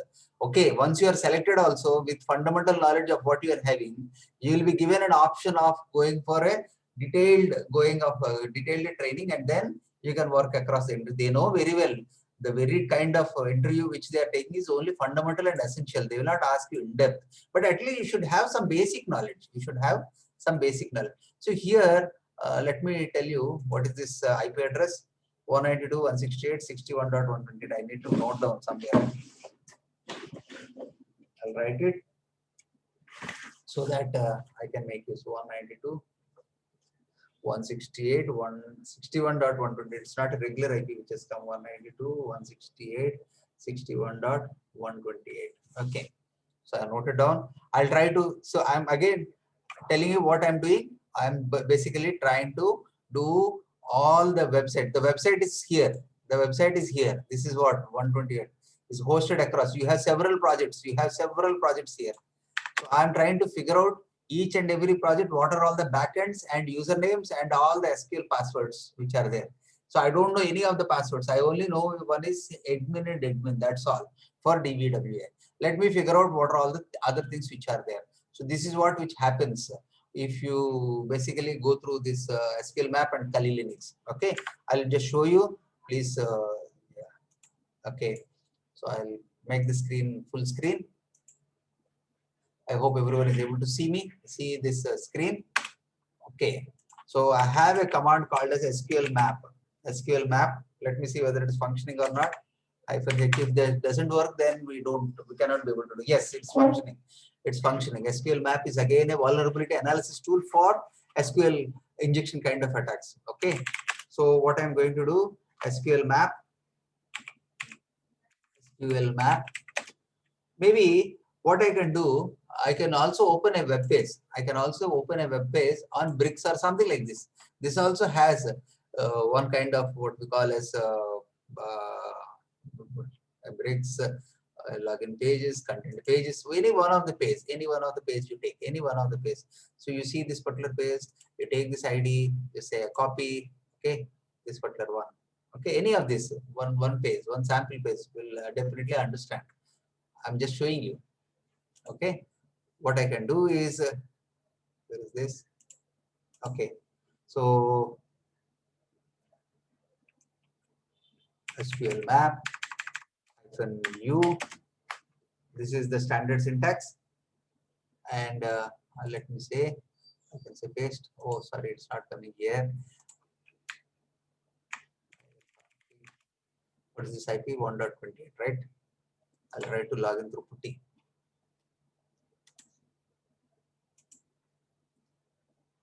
One 192, 168, 1.28. Okay, root. Yeah. So now SQL map -u and try to give this one ID equal to 0. ID equal to 0. It will try to, this again, it will try to enumerate. So you see this one, it's trying to enumerate now, testing connection to target URL. So it's making a connection to that, and it will try to, SQL map is again a vulnerability analysis tool. So it is trying to enumerate whether this site is accessible or not.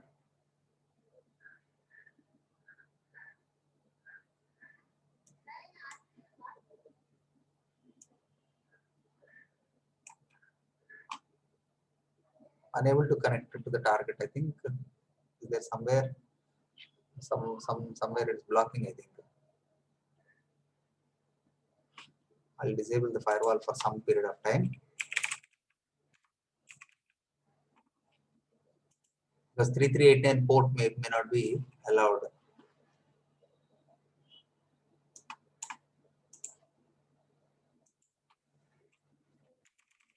Control Defender firewall. I'm just switching off for some time, some period of time.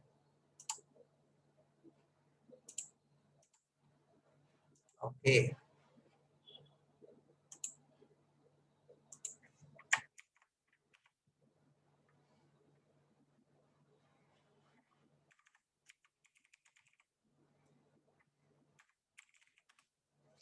Let me try to enumerate.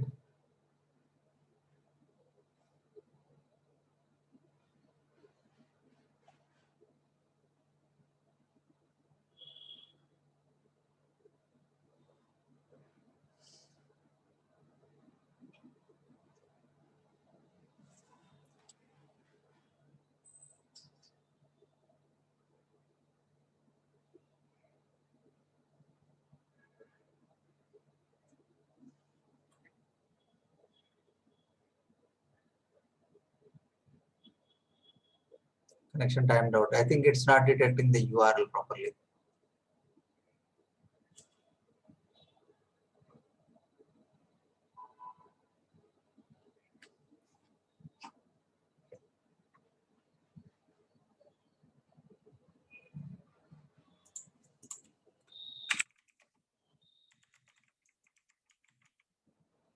(61.128). Something is blocking here. Something is blocking. Oh, sorry.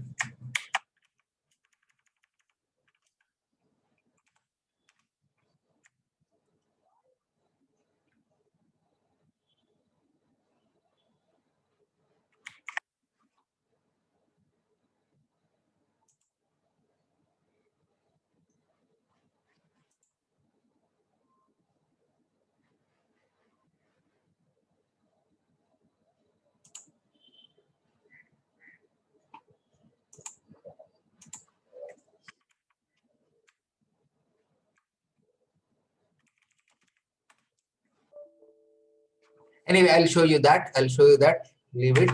So this is how basically. Okay. Anyway, I have shown you on the real-time environment also. This what kind of not this. This particular one where your SQL. What we call as injection attack happens. Injection attack happens. Where is this bricks? I don't require. This is the website which is there. This is not required. Is this clear about this particular one? I mean, let me see if I can get the connection. I'll be able to do. I'll be able to show you this Linux memory and all this bridge. Everything is there. I think there is no route for this particular one. Yeah. Meanwhile, let me explore with other kind of web attacks. Then I'll be showing you this particular one.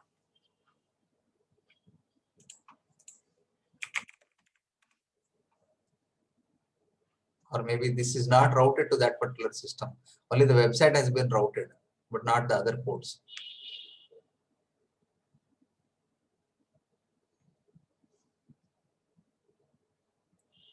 Okay.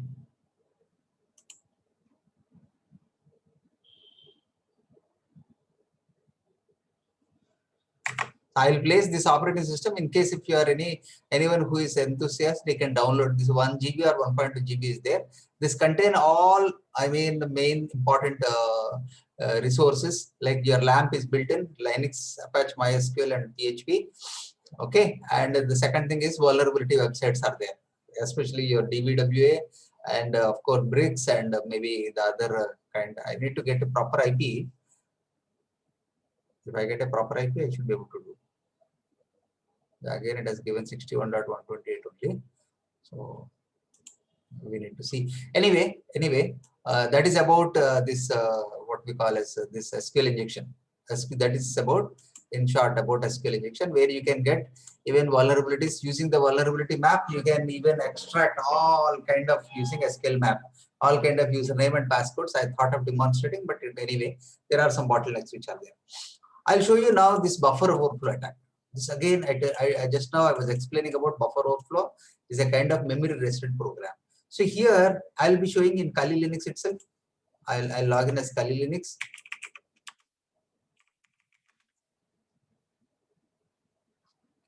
Or I can log in from here itself, right? I should know the IP address only. I have a C program, but before let me start, I have a C program. I'll show you that C program, which contains, I'll explain about the C program and then we can go ahead.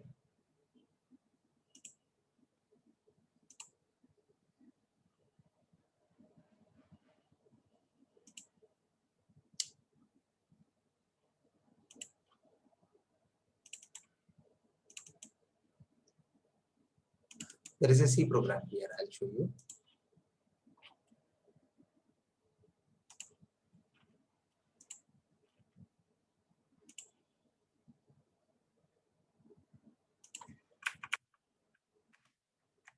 No, it's not thinking. I need to create a route entry. That's okay. So this is 1.28.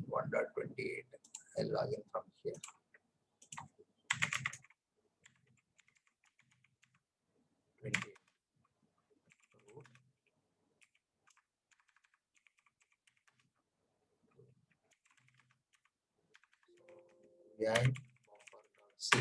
A kind of program. First, I'm trying to copy this program and then I'll explain this particular one. This attack where it is done. This is a simple C program.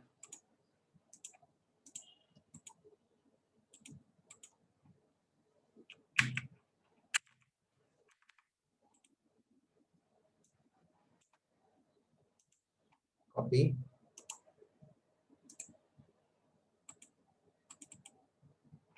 Well, it's not coming.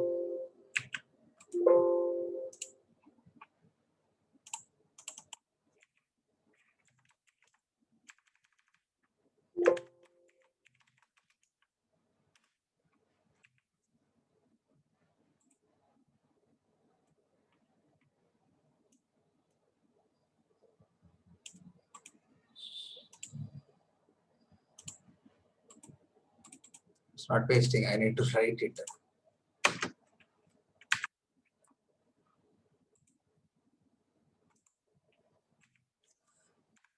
So I'll explain and I can make a note of all these things also. I thought of this will go automatically, but it's not copying directly here. So here, what you can see, this program is, as explained, the memory is divided into pages. So here there is a program which I'm writing for name and command. Name, just a simple form, a form creation which a name contains, I mean, a memory allocation of 10, and a command which contains a memory allocation of 128. Okay, a simple allocation. And what we are doing, print address, print address, print address, print name, print command, and print difference between the memory address. So command minus name will tell you how much bytes it has occupied. So normally it should be 10, but it will show you a 16 or 32 because there will be additional amount See, when you write a form, a length of this much, there will be additional which will be left. So that overlap should not be there. Overlap should not be there. The next one will start from here. Next one will start depending on the size. Okay, that is done. That is done. So that will be displayed. But what happens is that this is for memory and this is for overlap. Beyond that, what happens? Beyond that is called as buffer overflow. That is called as buffer overflow. I'll be showing you this one. Okay, what we need is how to transfer this file. Let me see here if I can do a buffer.c about. Okay.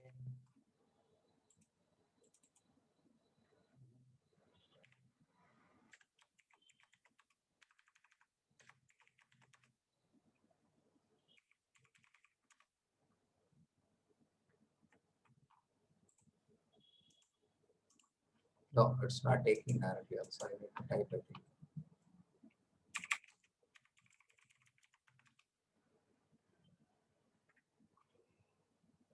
I just quickly type it, all the things, so that at least I can show you. Include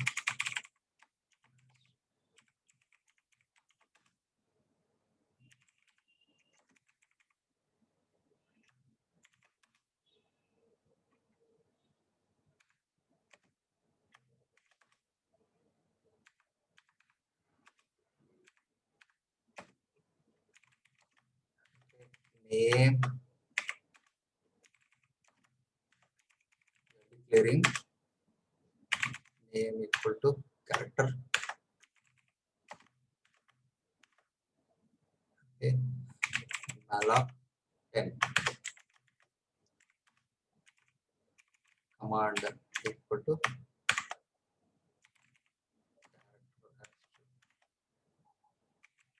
malloc.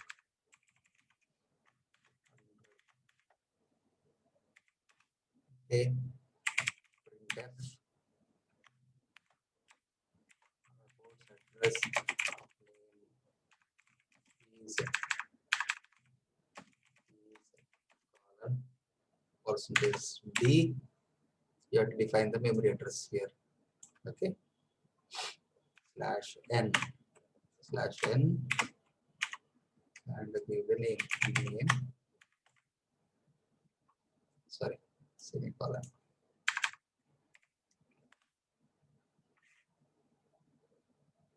Okay, f address of command is colon. Till then this part is okay. Okay, percentage d /n quotes close comma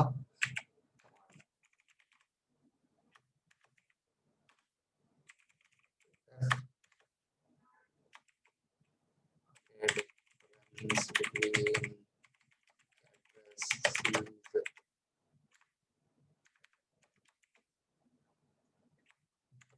d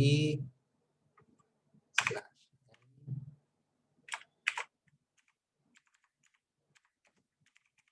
command minus of name.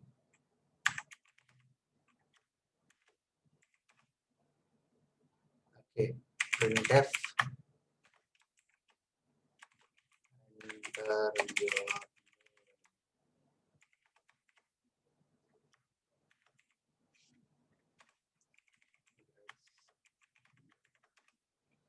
okay.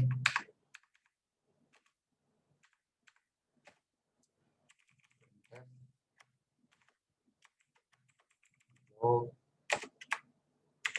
yes, /n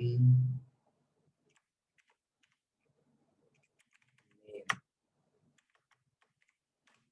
Okay, system. I'm returning back to command.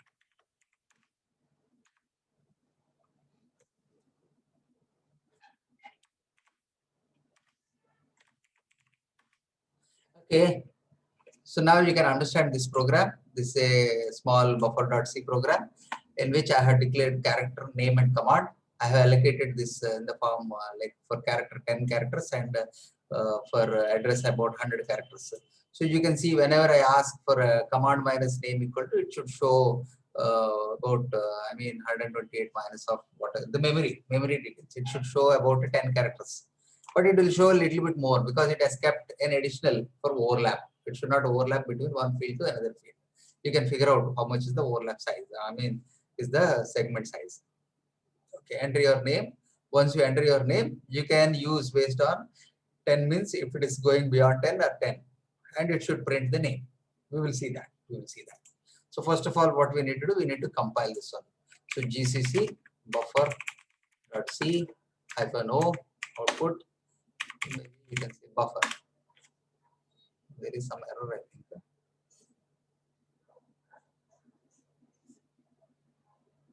Which line? Sir, 12th line semicolon at the end, sir.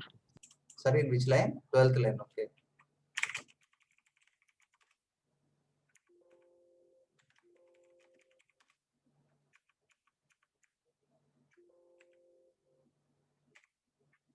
Okay, else anywhere. Let me see. There is again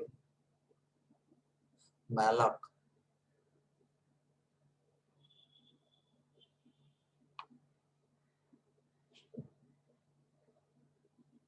Main.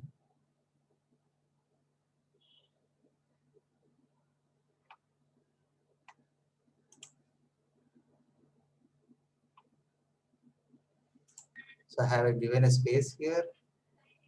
The malloc size of char into 10, sir. Sorry. Malloc size of char into 10, sir. No, do I need to give a space here or not required? No, sir, not required. Malloc char. See here malloc 10.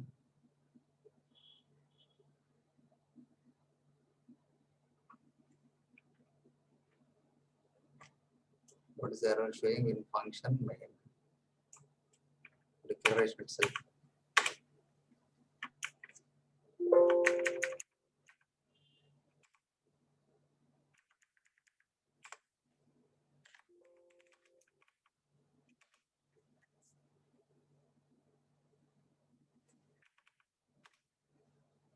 I think let me check, otherwise we should not waste much time. I guess you need to use conio.h header file also, sir, because No, you're no, this works. I previously used number of times also. and in malloc also, as somebody said, size of char into 10 you have to give, I guess. It should work, this one. It should work. Character asterisk. Oh, here I had given I. Clear, was it there? Okay.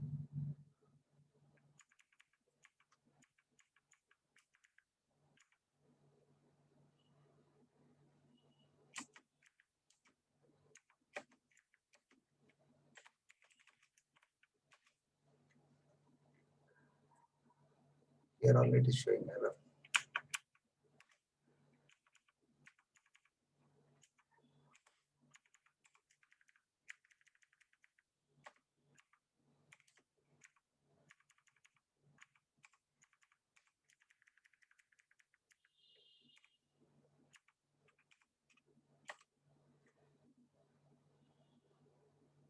I don't think this is the one.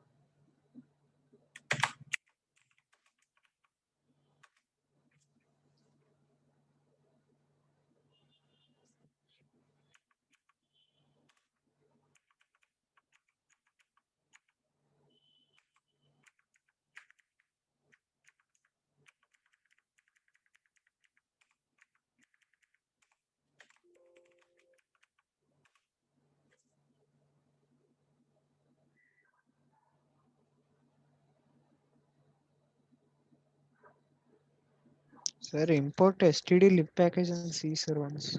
Sorry? Sir, include std lib package in check. Sorry. The title itself I made wrong.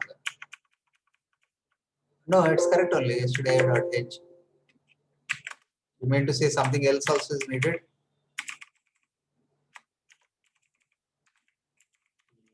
.h.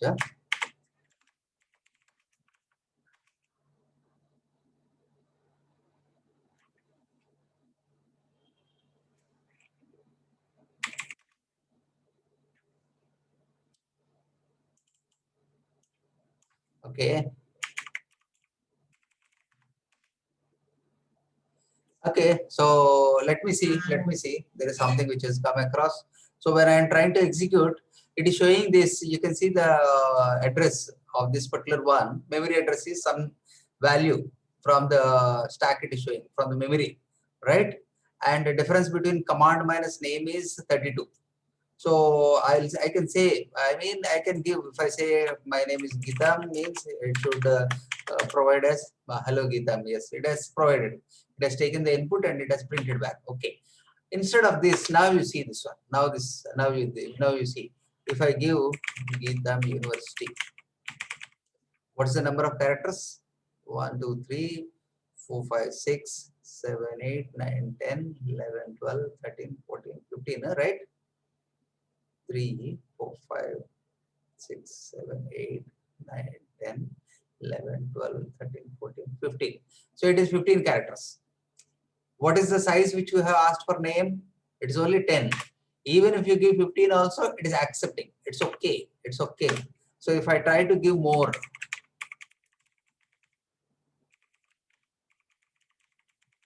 this is now 30. 30, because the difference is 32, it can accommodate still. Even if I give like this, yes, it is coming. Okay, I'll give a little bit more. What will happen now? You see, 30, 32, 30. I'll give one more, 32. Till that time, it is occupied. Beyond that, it has no room to occupy in that particular location. I mean, in that particular stack. So what it does, it will give the, I mean, whatever is the leftover to the operating system. Suppose if I give a command called as, who am I? I'm writing along with that. What will happen? You will see. No, sorry. I think one character extra we have given. Okay, here. Sorry, where is it? No. You can see this. Where is this? 1. I think this is 31. And I'll say, who am I? Who am I? It is mentioning that. You see this particular one now, you see the buffer overflow attack, how it comes. Up to this particular one, 32 over. 32 over. Beyond that, it doesn't understand in the C program. In that C program, it doesn't understand. It has sent to the operating system. Hey, I didn't understand what is this, whatever you want to do. It said, it is, oh, since the application is saying, it will think it as a command. It executes. Whoever means it as root. It is a simple command, it's okay. But you can give something complex commands also. Hey, I'm doing this particular buffer. So I can give a dangerous commands like, up till this is same, because I know that this kind of attacks are there. I can say cat etc eswd. From here itself, from the web page itself, from the form itself, what will happen? Now you see, I think still more is there. 2 cat etc 32 should be there. Beyond 32 only it works. It has displayed. You could see this one. What is your name? 32 has been displayed. After 32, whatever it is handing over to the system. So if you know that there is a Trojan also over there, you can execute from here, whether it is a PHP or something like that. Even in JavaScript also can be executed. So a reverse shell can be formed. Is this clear? I was somehow I thought to demonstrate this one. I had demonstrated. Yes or no? Please let me know. Please let me know. Understood? Okay. Okay, clear? So this is a kind of buffer flow, overflow attack for any type of script, any type of form which is created. This is in C, plain C language. Of course, there are many errors, but that is not going to trigger any overflow errors. So what we have done is we have created a memory location for, we have identified the memory location for name, and we have identified memory location of command. The difference of both will give you the, basically the difference of what is there, what has been stored in the memory. So some systems you may see 16 and some systems it may show 32, the rounding of which will do. So the address space which is used, beyond that it has gone to the operating system. This is a kind of buffer overflow attacks. Means, I mean, the allocated buffer has been overflown, it has gone to the operating system, and then it gets executed. So this is again another kind of attack. Okay, so is this okay? So many of you have said clear. Any questions? If you have, you can have. Okay, if you have any questions, you can have. Okay, the next one is somewhat like so. This we spoke about cross-site scripting. We spoke about SQL injection. We spoke about buffer overflow. Okay, we will also see about command injection. Command injection is nothing like that. We saw similar to that. It's a kind of injection when you are trying to give commands like even buffer overflow also through a method where any vulnerability is there. These are kind of command injections where normally interceptions etc. will be done. If you have a burp suite community edition or even enterprise edition also, you can do this type of injection attacks. And cookie poisoning, the one which I was giving you the narration earlier for eBay or sorry, the Amazon or etc., where this cookie poisoning will be done. So instead of what I mentioned that cats, you might be seeing dogs or something like that. You can see cookie poisoning attack. I'll tell you a scenario how they do. Normally, if you are good enough, a little bit good enough in burp suite is again a vulnerability tool where it has multiple elements into that. So one element which you need to understand is interception of proxies. So what you can do from the systems which are there, in between a proxy is there like this, the systems are there, proxy will be there, and gateway will be there. So proxy will be there in every organization. Without proxy, they don't go, because all the websites which they go through, the proxy records each and everything. And if at all, they can also keep that as a firewall. We also call it web proxy firewalls. So what does it? For every, I mean, whatever we have written, whatever we are writing across the website, it filters out based on the organization policy. So, and then it sends to the internet. Otherwise, anything can come inside. So these people, what they can do, sitting at the proxy level, if the organizational admins are good enough, fine. Otherwise, what will happen is they can track the cookies also. Cookies also will be coming here. They can plant the cookies in the website and they can establish the same connection. And instead of you transferring from person A accounts to person B, what they can do, since the cookie is landing over there, they can transfer to some other account also of their own. In that way, this cookie poisoning is done. Cookie poisoning is done. They can manipulate the cookies. We all know for each and every website, we have the cookies. We can transplant the cookies and make it alive in that way. So the other one is DMZ protocol attack. The other day we were discussing about DMZ, demilitarized zone. So what it does, demilitarized zone, all the key essential servers which are there, like web server, DNS server, or maybe mail server, etc.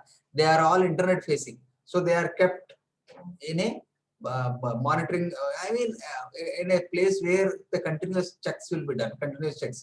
Every piece of thing which is going outside or coming inside will be monitored. So this is called as a DMZ. So outsiders, if they try to attack this particular zone, they can enter inside the intranet or the corporate network. So this is called a DMZ protocol attack. So if any weakness comes in the DNS servers, DMZ servers, this attack happens. This another common attack what people do is zero-day attack. See, any new software which comes, whether it can be Windows 10 or something else, we often try to install immediately in our desktop, in our server, whatever it is. We want the latest one, sir, thinking that the latest one will not have any vulnerabilities at all. Zero-day is nothing but the release date. Once it has been released, it might have tested in some of the softwares, not all. It will become stabilized only after a period of time. This generally they mention in the release notes. But how many of us really read the release notes? We don't really. There might be known vulnerabilities also which are recorded in the release notes, but we don't study all those things. So they take, these people, hackers, they take this as an advantage. Oh, okay, new release has come. Be ready with some of the websites which they do. So that is once again which major concern. So what people say is that in a production environment, don't install any latest softwares which are coming without testing. The process of testing should happen, then only it should go into the production. If you are familiar with DevOps, you can easily understand also. So the production is the last phase where people will be using for, commercial purpose. Before that, there is a testing phase. So if they don't do the testing part, And if they do it directly on the production, then this type of zero attacks are very, very common. Zero attacks are very common. Log tampering, this is again another attack, which is basically they do all the kind of mischief and then they throw it into someone else's name. Instead of IP 192.168.100, they will rename it as 150. So that the victim of 150 all will be focusing on, hey, check his desktop, check his logs, check himself, check his integrity, all this thing. The fellow who is sitting in 100 IP, he'll be safe. That is all log tampering. Basically, he has tampered the log and then he is in safe zone. All the after a period of time, no, he is not. No, he is okay. He is good enough. Then there should be someone else. But that fellow who has done the culprit, or he'll be in a safe zone. So that's how they do. Directory traversal attack is also there. So sometimes what happens is that you will be given a privilege to one of the website, like if I say this particular one, like this to this particular one. Suppose I can say slash dot dot slash is also called as the directory traversal. Dot dot slash, you will be going to the parent one. Dot dot slash is nothing but a parent one. You can see this, it is, you have gone to the parent. Sometimes you might not be having resources access directly if you come, but this the directory traversal is a kind like this. It will move parent dot dot slash like that, and you can explore all the other contents in the organization also or in the website also. So that is called as directory traversal attack. They can move across all folders as and when they want. Okay, directory travel. Cryptographic interception, these are not much. Basically, interceptions, as I mentioned now, in between person will come, and then whatever is the things hash, which hash dumps which is coming across, they can get through. Even the hash dump can be coming through this particular Wireshark or even your SQL scan, SQL map, or whatever it is. It will come. The hash dump can be recorded with any tool. But again, as I mentioned that, with help of tools like CrackStationNet, or even you have, I can show you tomorrow, the cryptographic tools also, how to create hash codes 75 or maybe hashcalc or something like that. With the help of that, you can generate the hash codes and match it across what is what, and then go into the cryptographic interception attacks. Okay, these are all some of the web attacks kind. Please remember this one. I'll be sending you the notes, relevant notes of all these things. But at least while verbally they may ask you, what do you know about web attacks? Then you have to tell about something on cross-site scripting and SQL injection, buffer overflow. How many numbers you know you can tell. How many numbers you know you can tell. This is what in web attacks which is there. Any questions? Any quick questions? Any quick questions about this web attacks?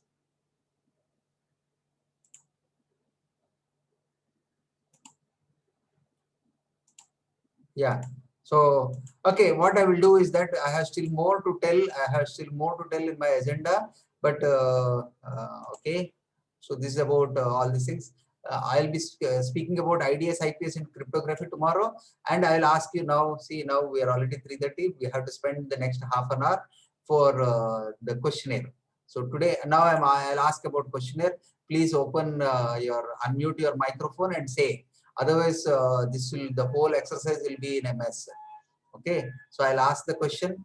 Someone one by one can answer the questions, so that it will be a good amount of you can understand that a way of you can preparedness will be coming ready. Okay, where am I? Cybersecurity workshop.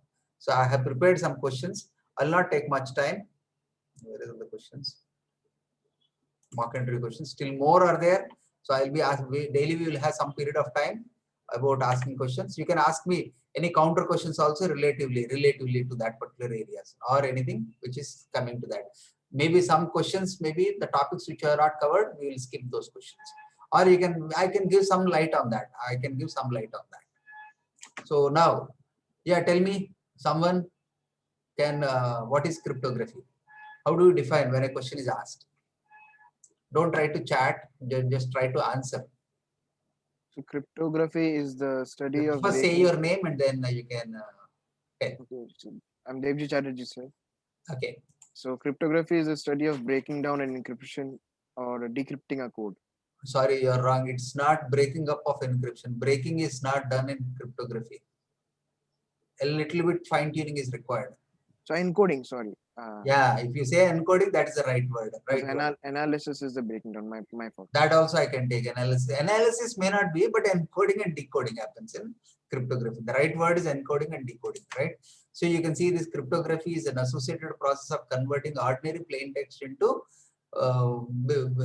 encryption is a process basically which uses your plain text along with a cipher. Cipher is an algorithm. That is a process of encryption. It is a method of storing and transmitting data in particular form, and that of those of whom intended. And also the same thing, which is you can give multiple definitions. You can go multiple. The only agenda is that during the transmission, if anyone sees the data, if anyone captures the data, it should not be in a direct raw format. The direct the keywords you can see is that which is the text should not be plain. It should have a cipher. It should have a cipher. Is this clear? Anyone else wants to supplement to this particular question? Yeah, please be interactive at least for this half an hour. It will be very, very helpful for your interviews unless you open it. Okay. Now, what is the difference between symmetric and asymmetric encryption?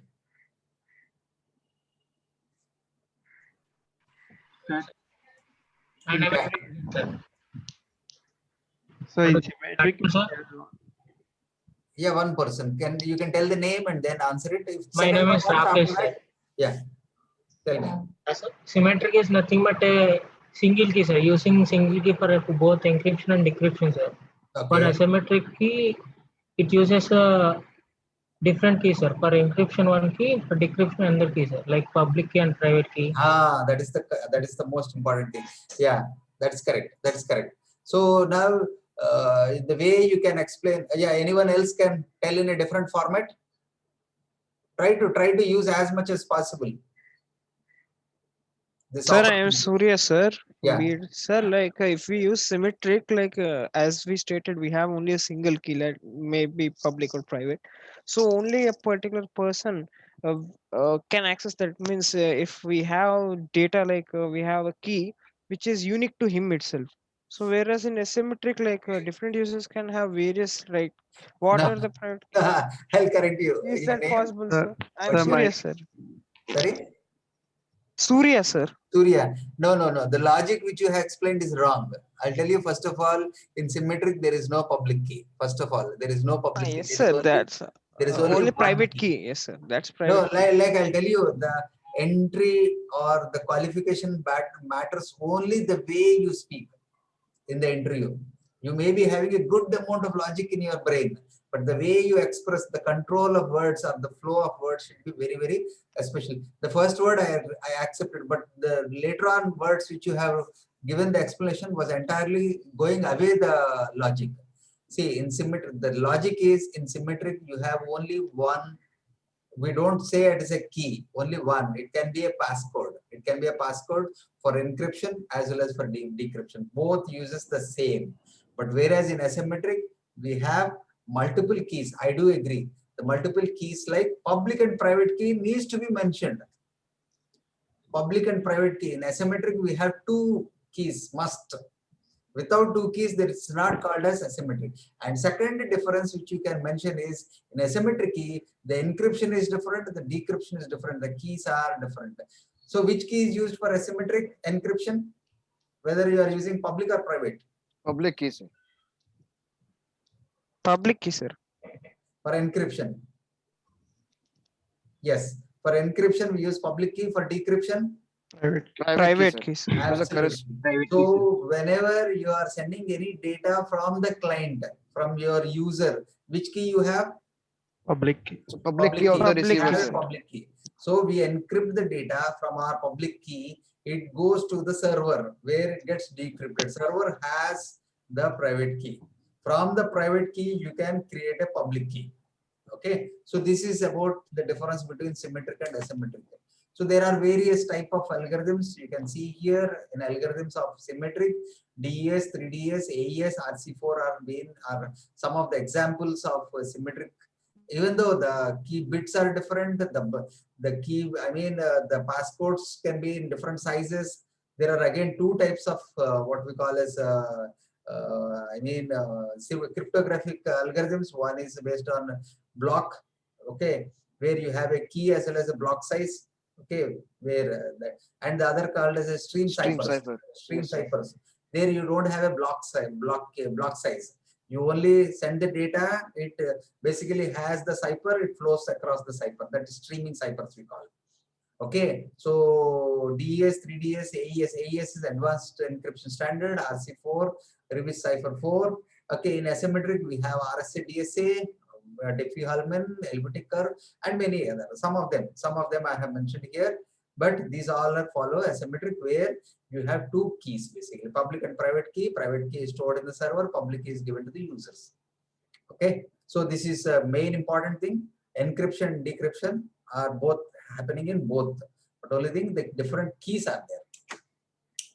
Yeah, anyone can answer this one? Difference between Sir, IDS. IDS is intrusion detection system and IPS is intrusion prevention system. Okay, so I do agree about the definition, Rakesh.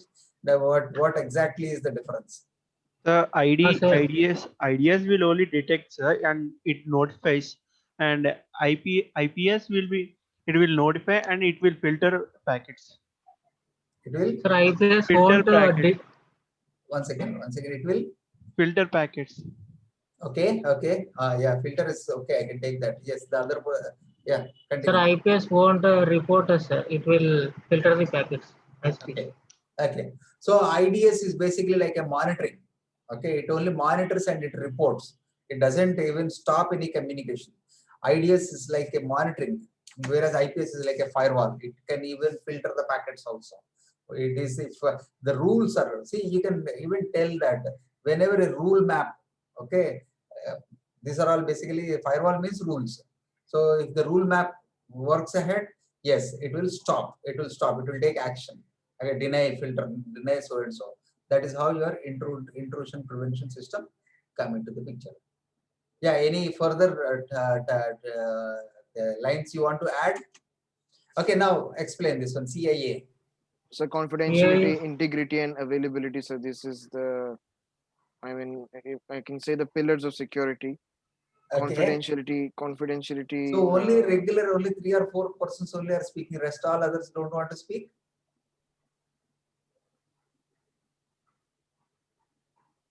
Because there are about 80 members plus who are there in this participants. Others want to don't want to attend the interviews, or only these 3-4 are okay for selection.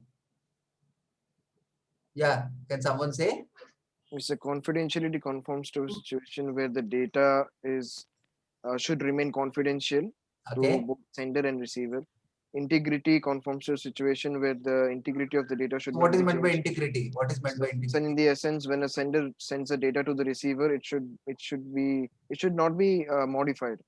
So No, what is integrity? or erroneous, or it should Sir, not be. it is that the user is that the sender is sending if the sender is the legitimate or not, sir. Integrity.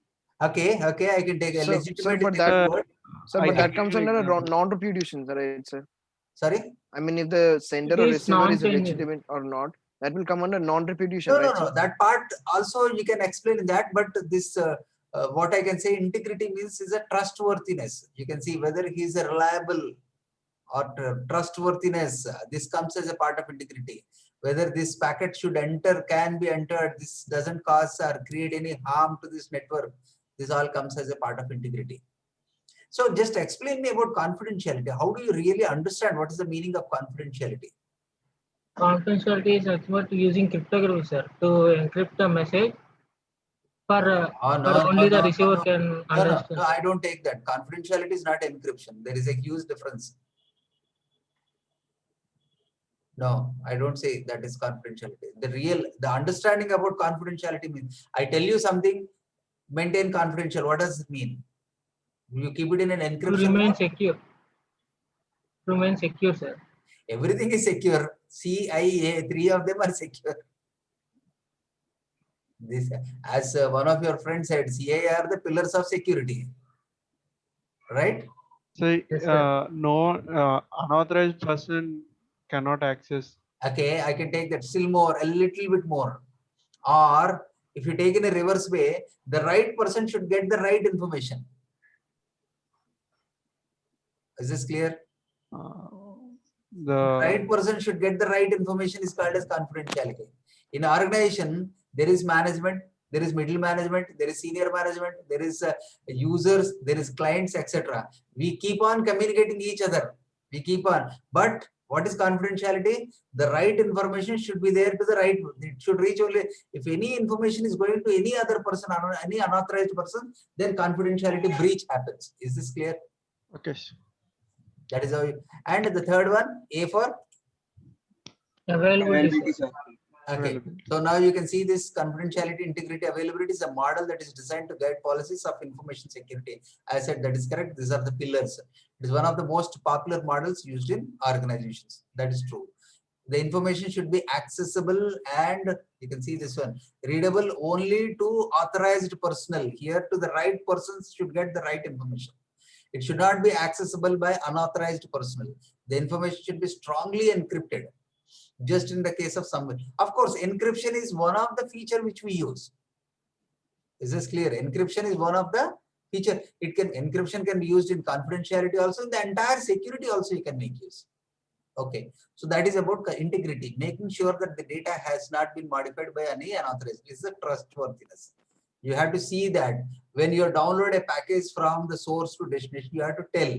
By seeing the bytes, this is 1224 gigabyte, 1224 gigabyte. Okay, both of them. You cannot say that. You have to basically do the validation check. It can be a hashing check or something like that. If you do a hashing check at the source and if you do a hashing check at the destination, if both of reports to be same, the hash value, then the integrity of the data is correct. Did you understand what I'm saying? Yes, sir. Yes, sir. Did you anytime do hashing for a particular file? Yes. No, sir. Okay, just remind me when I'm telling about cryptography, how you can hash, how you can get a hash code for a particular file. Okay, so for every file, data, value, word, or anything, you can get a hash value. You can record that hash value. You send a file to your friend. If someone tampers a bit or a byte, either 0 to 1, then the hash value changes. But the bytes remains the same, both sides. Is this clear?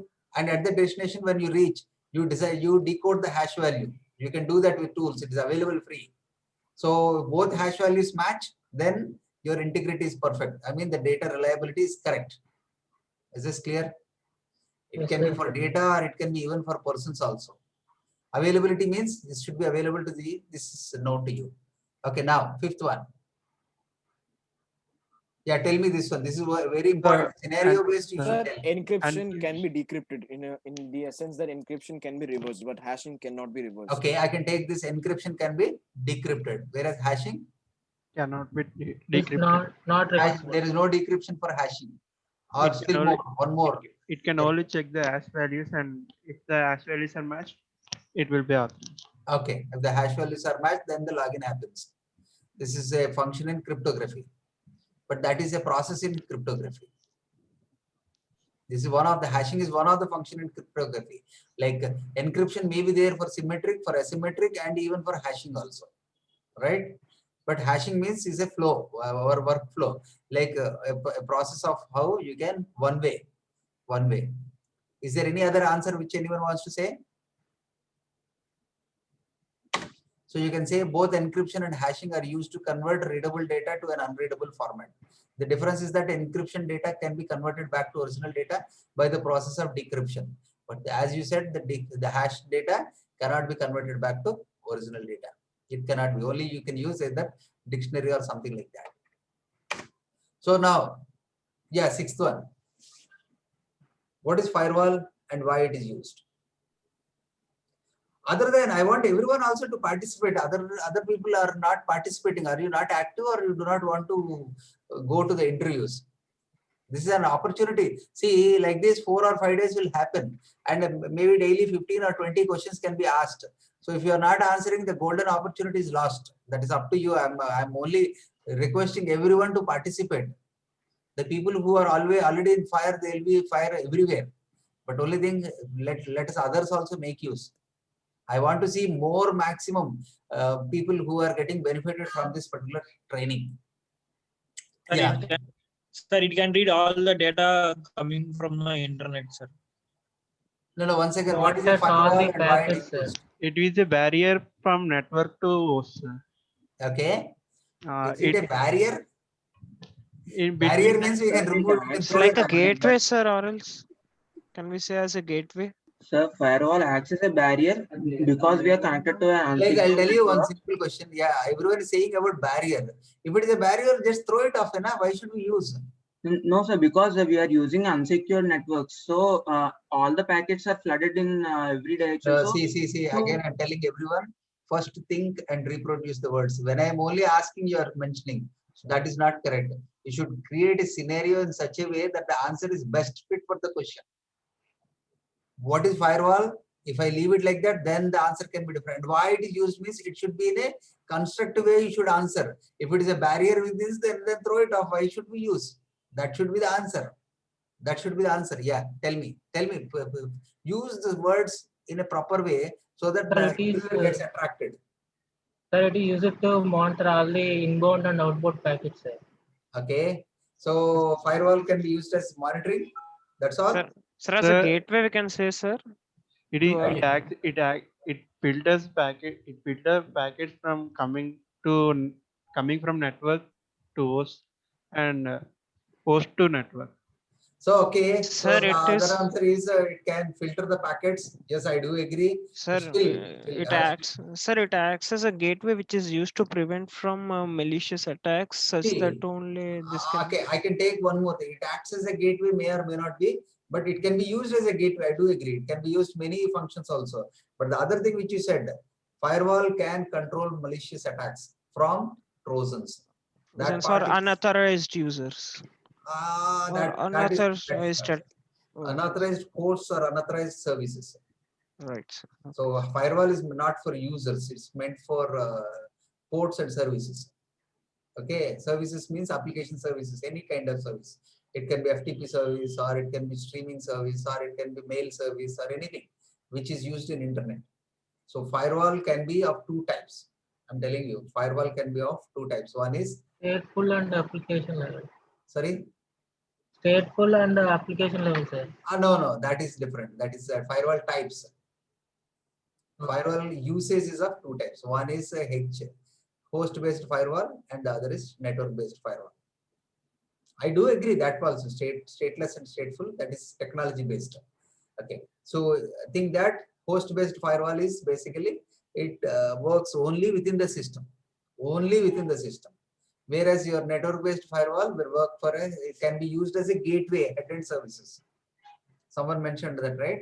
Firewall can be used at a gateway level, at a router, where it can filter the incoming and outgoing traffic. If you use that word, that will be excellent.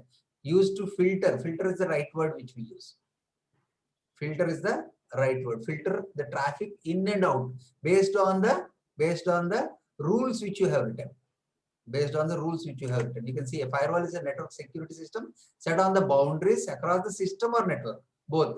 System is local, network is both of them are available, that monitors and controls the network traffic. Firewall are mainly used to protect the system network from viruses, worms. Someone has said malware. Yes, I can take that malware, etc. Firewalls can also be used to prevent remote access and content filtering. So if you say that filtering, excellent, lot of points will come. See, the very idea of having mocks is to just to make sure that your technology or language is coming proper before the interviewer. The keyword should come. If you say content filtering, oh, excellent, you have more points which can be sent across. Is this clear? Okay. Now, what is seventh one? We have done this particular one. Yeah, tell me, what is the difference between VAPT? So vulnerability assessment, in the sense we find where the vulnerabilities are, and penetration testing is we'll see if we can break into the using the vulnerability. Okay, I take this. Any other? Sir, I think vulnerability assessment is to report if there is any vulnerability in the system, and penetration testing is for to show the how the process is. No, not how the vulnerability. Your answer is very similar to the previous one who has spoken, but the penetration testing part is not correct. So penetration testing, to be exact, it is exploitation of vulnerability. No, it's not exploiting. Exploiting is a part which can be done by the hacker. But yes, exploitation is also done in penetration testing. Yes, little bit more. Sir, vulnerability is the assessment of the bugs or what vulnerability in the system, and penetration testing. No. See, you're repeating the same question. No, sir, penetration testing conforms to the situation. Sorry? Penetration testing conforms to the situation where we try to assess the risks. You tell that. You tell the columns. See, once again, I'm telling you, each and everyone, don't give answers like what you have given in your college. So that will not yield any percentage. That will only give some kind of what is that? A kind of, if you say assessment which is done during vulnerability testing, something like. If you tell same thing which is there, the question has that. Tell something which is what is done. Like if you say, a risk assessment is done, we'll be categorizing various type of drawbacks or flaws or whatever the risks which are there, and categorizing like criticality, all these things will come across of various technologies or the scanning. These are all the keywords which we can use. Like anything, if a chance is given, you have to explore. You have to explore. Don't stick on with only with the question and what is the keyword which is there, twisting here and there. That will not yield any points. That will not. If an interviewer are like me, he will just throw with one question only out.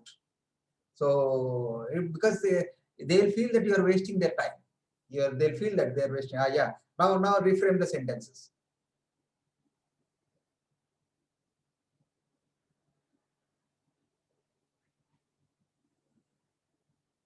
Yes. So this can be a question which will be asked for everyone, anyone. There are 77 members, only 3 members or 4 members are speaking. I do not know why.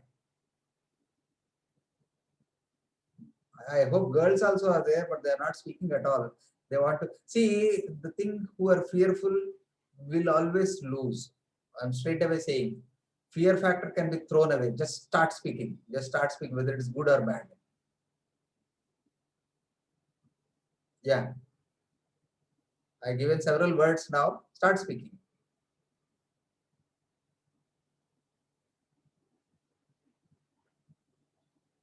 Yeah. Rakesh, Devjit. So penetration testing assesses the risks associated with the vulnerability in a system. Okay, penetration. See the real difference between vulnerability assessment. Vulnerability assessment is the preliminary part. Penetration testing is the secondary part. Okay, without penetration, the vulnerability analysis, we don't do penetration testing. First of all, vulnerability assessment is only a kind of scanning which we do, a high-level scanning which we do of all the elements which are supposed to be checked across for the weakness. Vulnerability means weakness. Sir, penetration testing can be also like it is used to just know the threat. Also know the threats which are happening and to just overcome them. Once you get your vulnerability report, then only you can go for penetration testing. So if you go a little bit drill down, so vulnerability means is only to establish or to figure out the weakness inside the system or the host or the software or the elements which you are scanning. Is this clear? Vulnerability is nothing but a weakness, whereas penetration means a deep dive. A deep dive, you are going in deep exploration. Exploit is also a part of exploration. You can see this one. Vulnerability is a process of finding the flaws.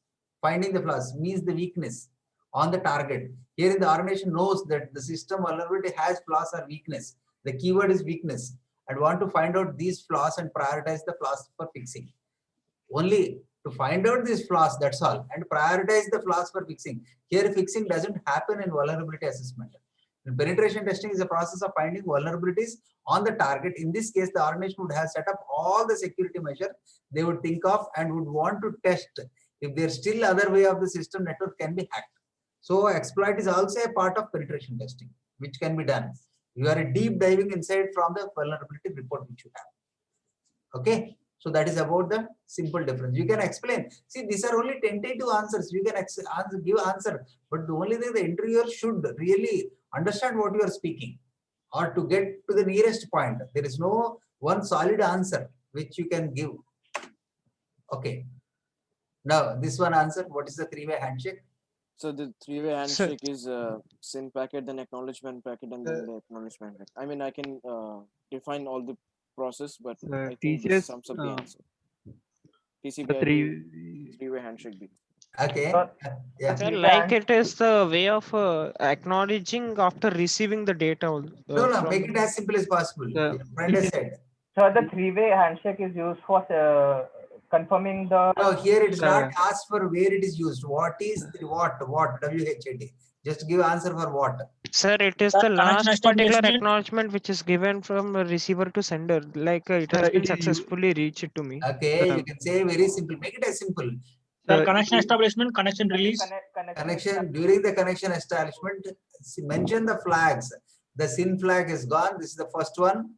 SYN ACK comes the second one, which is also called as an acknowledgement. And then once the connection is established, completed, you can come with a finish. This is called as three-way handshake. Make it as simple. The flags needs to be mentioned. Without flags, if you say gone. Okay. You see this one, a three-way handshake is a method used in TCP/IP to create a connection between a host and a client. It's called a three-way handshake because a three-step method is used. The first is SYN, packet is sent. Okay, the second is SYN ACK. The third one is client acknowledges and back ACK. And then once it is complete, the finish flag closes the termination. Is this clear? Okay. What are the response? I think just now I spoke about this response codes that can be received from a web application.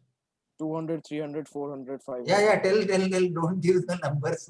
200 is accepted, sir. No error. 300 is redirection, sir. 400 is a page not found error, sir. And 502 is a server error. The 400 server side error. So just now we discussed about 400 and 500 series. Okay. 300, 400, I think 200, 400 and 500 we just now discussed.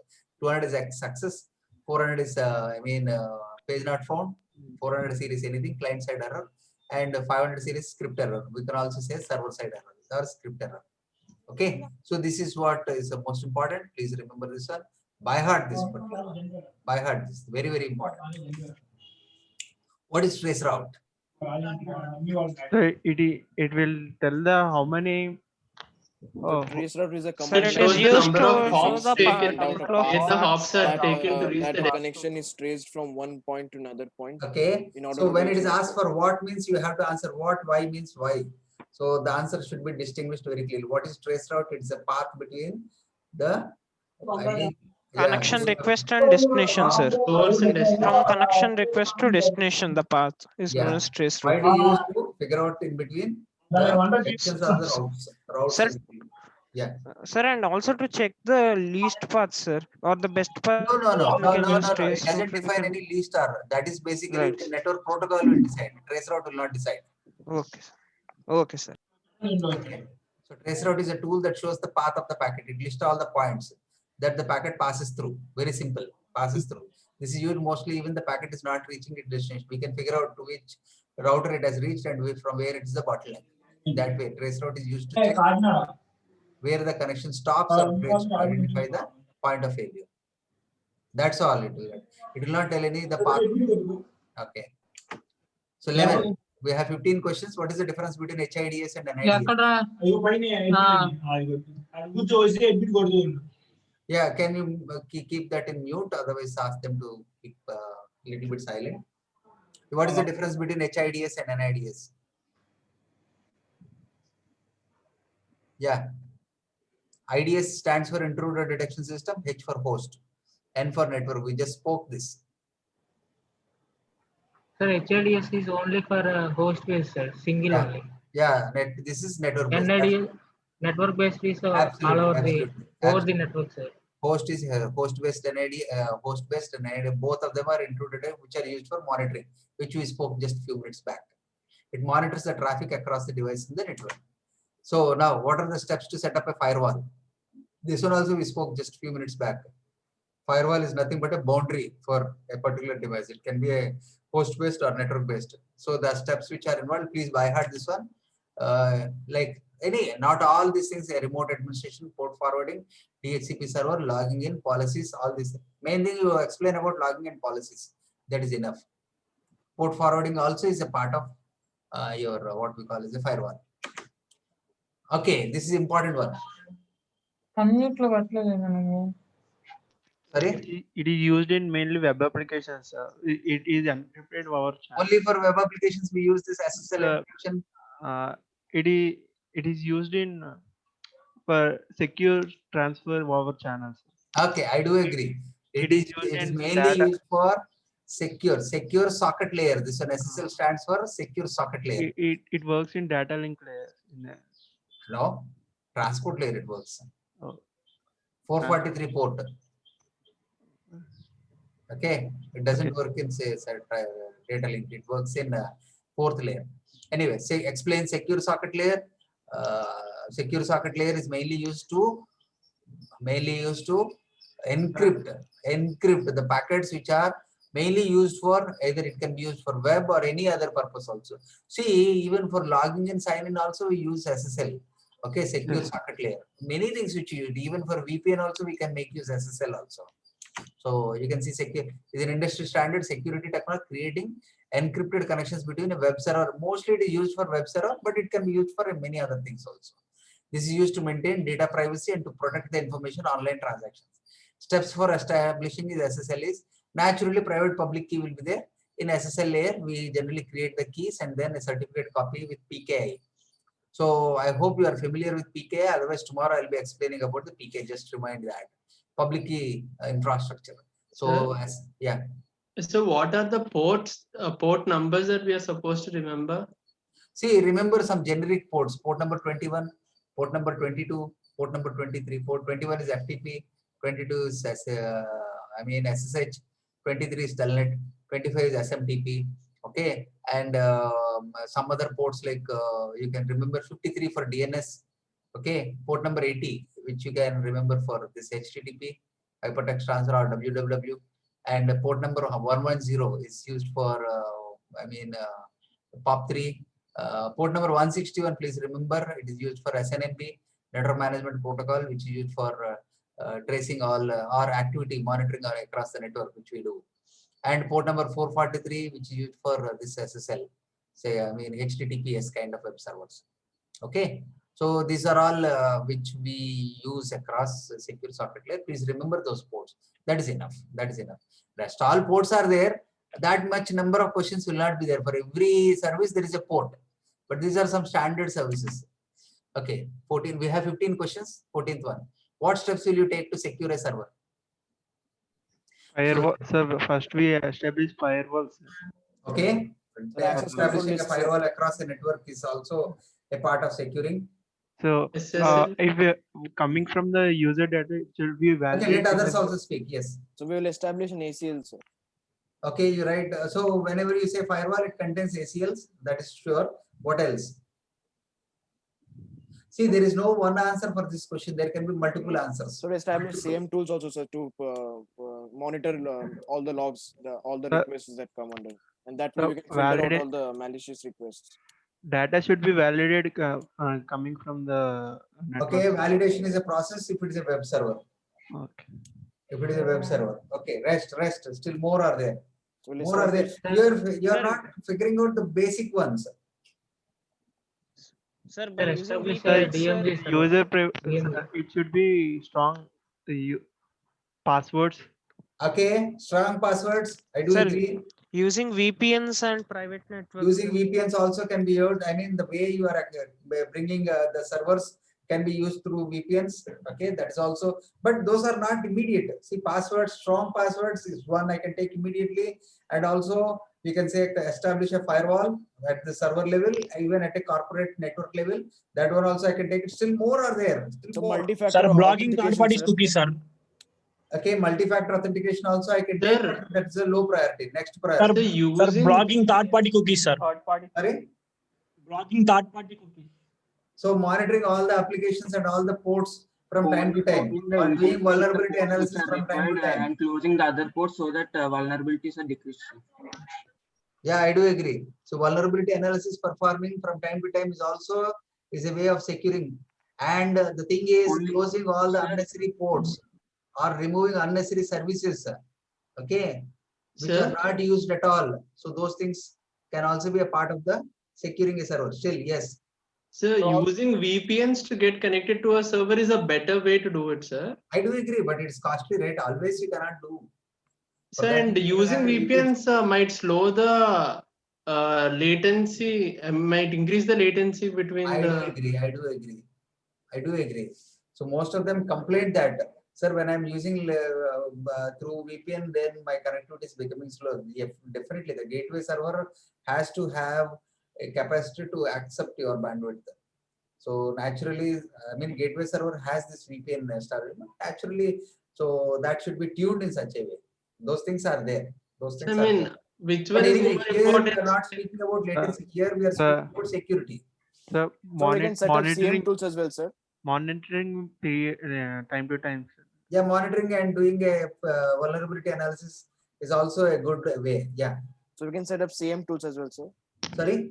CM tools. Steam tools also are okay for yeah, by default it will be there even in your Windows or even in your Defender kind of thing is there. Event management is there. So these things to be enabled. Yes, I do agree that. So you can see the answers. So naturally, there are many ways of securing the password is first one for your root and all the administrative users. Next thing, you can make use new users on your system. These users will be managed to the remove remote access. Remote access should not be there, especially for root and administrator. They have to come through a user. Maybe they can SSH or they can go with the root privileges to that particular. Okay, the important things, yes, we have covered. I mean, one is the passwords and the other is firewalls. Firewalls or ACLs, all these things also will be a part. And next, you can explain about your periodic, doing on vulnerability analysis, okay, and also maybe monitoring a little bit more and establishing VPN services. All these things, what all you have mentioned is yes, but give the bulleted answers first, one by one, one by one. So that will basically, highlight, okay, you are telling all the things in a proper way. Okay, so now the last question. Explain about the data leakage. It is mainly when some like Yeah, right.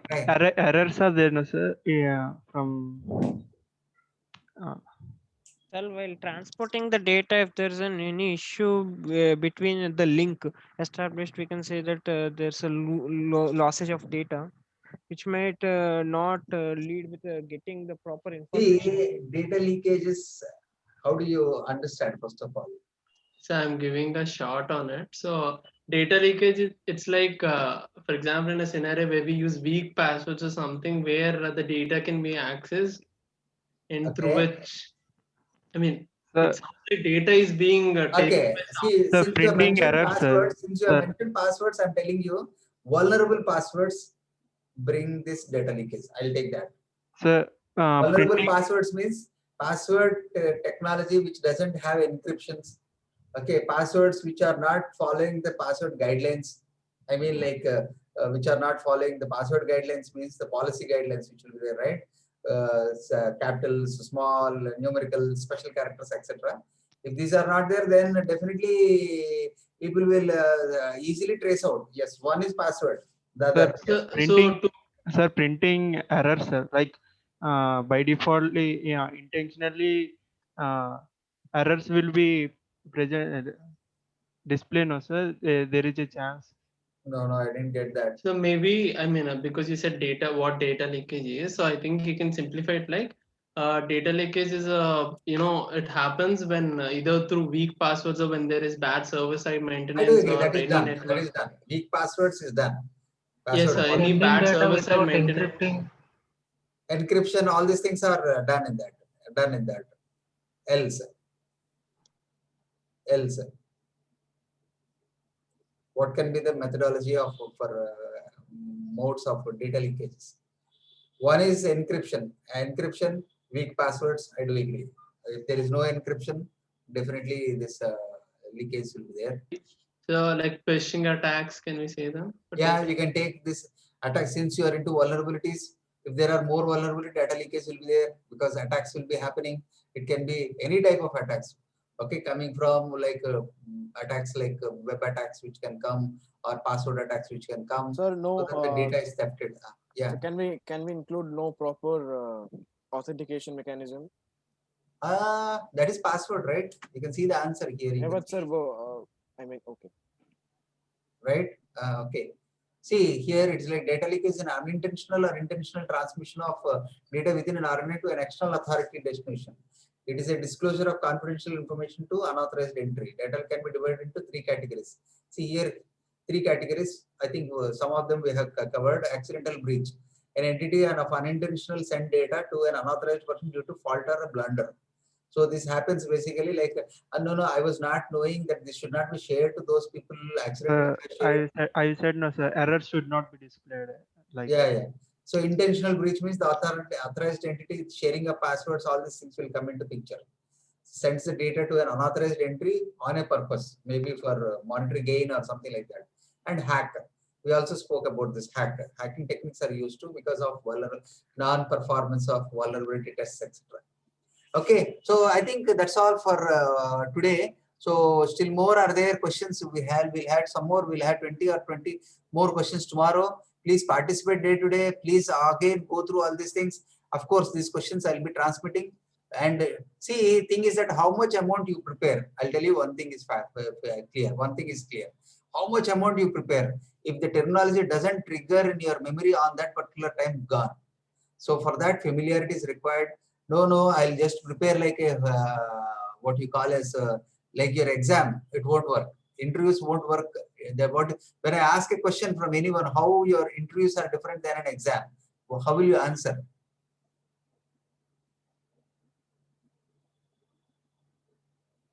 Yeah, can someone tell? How will you differentiate between exam and an interview? Sir, in exam, we detail everything, including what's in the question. In interview, it's like we give the answer what the interviewer wants, certainly in a crisp manner. No. There also what the question is, you have to So in answer examination, we will have a lot of time to explore the answer, but interview is a short time, and in that short time, absolutely. The difference between exam and interview is that you have to get a spontaneous answer.